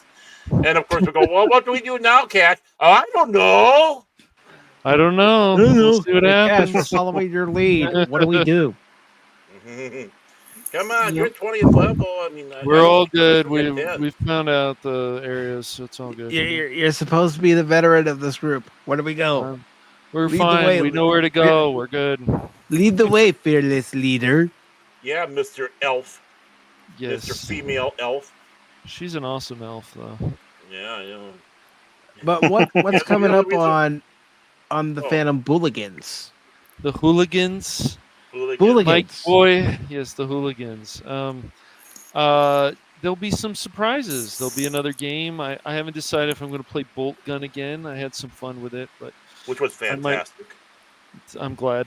It was a lot of fun. It was just I don't know if I'll play it again. I may play something else, but there'll be some surprises. And yes, there may be Vermintide next week. Just stay tuned. So yeah. I think you should do Bolt Gun at least one more time. That was just too much fun. A lot of fun, yes. A lot of blood, a lot of guts, a lot of gore. A lot of gore, yes. Yeah, and of course, if you do tune into the Phantom Hooligans, this is what you'll hear. Cash Money can put his change in my piggy bank any day. Yes, the Hooligans. Well, Crit came up with the Hooligans because, he was upset about the Phantom Hooligans, so yeah. Yeah. Well, that's why you call it Ever Ass Production.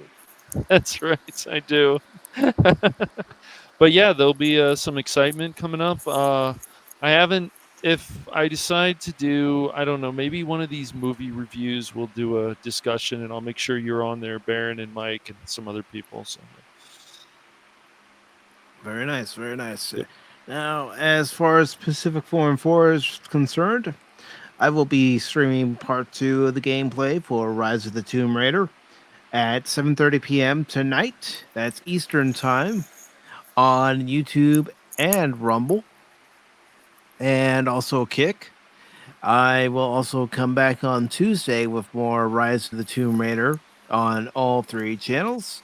Then, of course, PACIFIC414 Pop Talk Wednesday at 6 p.m. Eastern, where we will talk about the latest news around both the actors and writers strike and anything else that happens to come up in between now and then. And of course, Thursday, I will be with Smoking Patriot for his birthday stream. And then Friday and Saturday, I don't really have anything planned. Of course, next Sunday, we'll also have the Sunday edition of PACIFIC414 Pop Talk. But I do want to say that actually, it's going to be a week from this Wednesday. If I look at my calendar, I can verify that. Yeah, it's going to be a week from this Wednesday. It'll be the 2-year anniversary of PACIFIC414 Pop Talk. I will be streaming that on Rumble, YouTube, and Kick as well. And I have invited some guests, and it's going to be open topic. So look for a great time. And I also forgot, because we are talking about streaming games. I will be streaming Candy Crush this Thursday on my site, so you get to see my excellent skills at Candy Crush. And maybe, just maybe, I might pull out Angry Birds. Yeah, you're so full of it, Baron. Just no, Baron. I don't think so. I don't. You think I'm kidding? I can't even dignify that with a response. Mike, we are of the same mind there. Yeah, I plead the fifth, Your Honor. I plead yeah. the fifth. I'm sure he's gonna whale it on Candy Crush. Oh yeah, by the most expensive pack. You know it. I got all this money that's burning a hole in my pocket. I gotta, just buy, get everything. It's like what, $3,000 later. Oh yeah, you hear those horror stories about people going crazy with their credit cards on games like that. And yeah, it's those mobile games. You start saying, how much money did I spend? Oh shit, time to stop. Wait, I spent that much? Oh crap. You want to know something? The most I've paid was about $5, and that was for this Warhammer team I'm playing. I've gone $5. That's it. Oh, I remember that one. Yeah, then they don't have that one work anymore. The first one, right? This is a new one that's been out. It's like it's called which one? It's Warhammer 40K. Because okay. It's Gladius or Gladius. Well, no, Lost Crusade. That's the one that's on my phone. Yeah, does that one? I was gonna say, anymore? what about Gladius? We all downloaded that when that was free. Yeah, we should do something about that. I have to see what it looks like. I haven't looked at it. We did under Cash's suggestion. Hey, get Gladius. We can all play. Yes. Okay. I got it. Okay. We're gonna do what Cash tells us to do. No, we're not. Mm-hmm. One thing we could get is a Among Us stream, but like I said, we need about 8 or 10 people at least to do a few rounds, because it's not very fun with 4 people. we need a group of people that are gonna have fun and they're not gonna give themselves up. Yes. Yeah. You hear that? A certain person, if you come back and watch this stream. Mm-hmm. Yeah. I'm the imposter, but I'm going to give myself up. Okay, then I guess I'll take over the problem. That's fine. We should do Among Us again. That's just what's a lot of fun. It can be a fun game. Yeah. And I'm always going to blame Phil McCracken. I'm always going to accuse him. Yeah. Yes, I agree. If he kills me, I'll still accuse him of that, because people won't believe me. No, don't say, oh, maybe not, Padawannabe, because Angry Canadian asked me about a possible collector stream, and I just gotta now look at the calendar and decide when that's going to be, because I would like to have you on there. I'd like to have Angry Canadian on there, and anyone else who wants to come on to the collector stream and they can show off their collection. So yes, a 4th collector stream is a possibility, a very good, strong possibility on the channel. Cool. So, with that being said, I want to thank everybody who was here during the stream. Of course, the first person who was here was Phil McCracken. He said these three knuckleheads show should be called D-Pop or Flat Talk, Huey, bring Anonymous back, replace Sleepy Money. No coupons for you, Phil. Good old, yeah. I guess he always gets annoyed when I mute myself. Well, I mute myself. It's called listening to other people, Phil. I know that's hard for you to understand. He mutes himself because disturbing. Yeah, I mean that's just it. That's why he mutes himself. Yeah, that's. Oh boy. Yeah. You took that in another direction, Baron. That was too I know, weird. you just breathe into it. You're the one that took it wrong. I mean, where's your minds? I was just saying that you just breathe into the mic all the time. I did nothing wrong. That's all I'm saying. All right. Yeah. Low Spec Linux Laptop, thank you for stopping by. And of course, Shannon Ashley, thank you for stopping by. Greatly appreciate it. Bush McFadden, thank you for stopping by as well. And of course, Anonymous. Anonymous. The Padawannabe, thank you very much for stopping by. T-Gap Steve, good to see you, brother. And I know, but I like this one. I like this one. That's why I'm showing Padawannabe twice. And Miss Martin Muses, thank you. Greatly appreciate it. And Jet Sparks, I greatly appreciate you stopping by. Let me just make sure I'm not missing any other comment. Did you get Potato Revan? I think wasn't he in the chat? I missed him. I missed him, so that's why I'm going through again. No potato heads. Potato heads. Hey, I like my mashed potatoes. Okay, I like fries. Also, I missed Dempsey. Thank you, Dempsey. Yep, Dempsey. Yep, Dempsey was here. Okay, let me scroll up because I don't want to leave anyone behind. So, where are you, Potato? There you are. Thank you, Potato Revan. And I'm just gonna double check. Yeah, man. Sure like that... when I was younger, I hit the Pong many times, man. Got Miss Smart Muses. It's the Pong, man. It gets in your soul. Yeah, man. Gotta watch out for that Pong water, though. You know. Yeah, I think that's everybody. And if I did miss anyone, I do apologize. It's my bad. But I think you got everybody. Thank you all very much for watching. Please give Patriot a sub on YouTube. Follow him over on Rumble. Let's help this channel grow.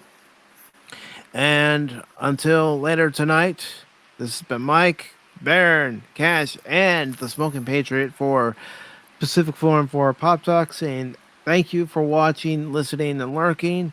And remember, I'm not just a baseball guy. I'm an all-around guy. Take care, everyone. Later, y'all. Bye. Autobots, transform and roll out.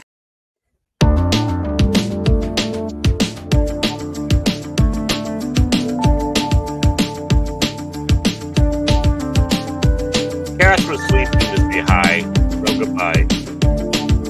Or, you know, he's going to be big for it. I'm here, Baron. You are? Yeah. Say bye to the Wait, he is? He is? I am. Well, bye, everybody.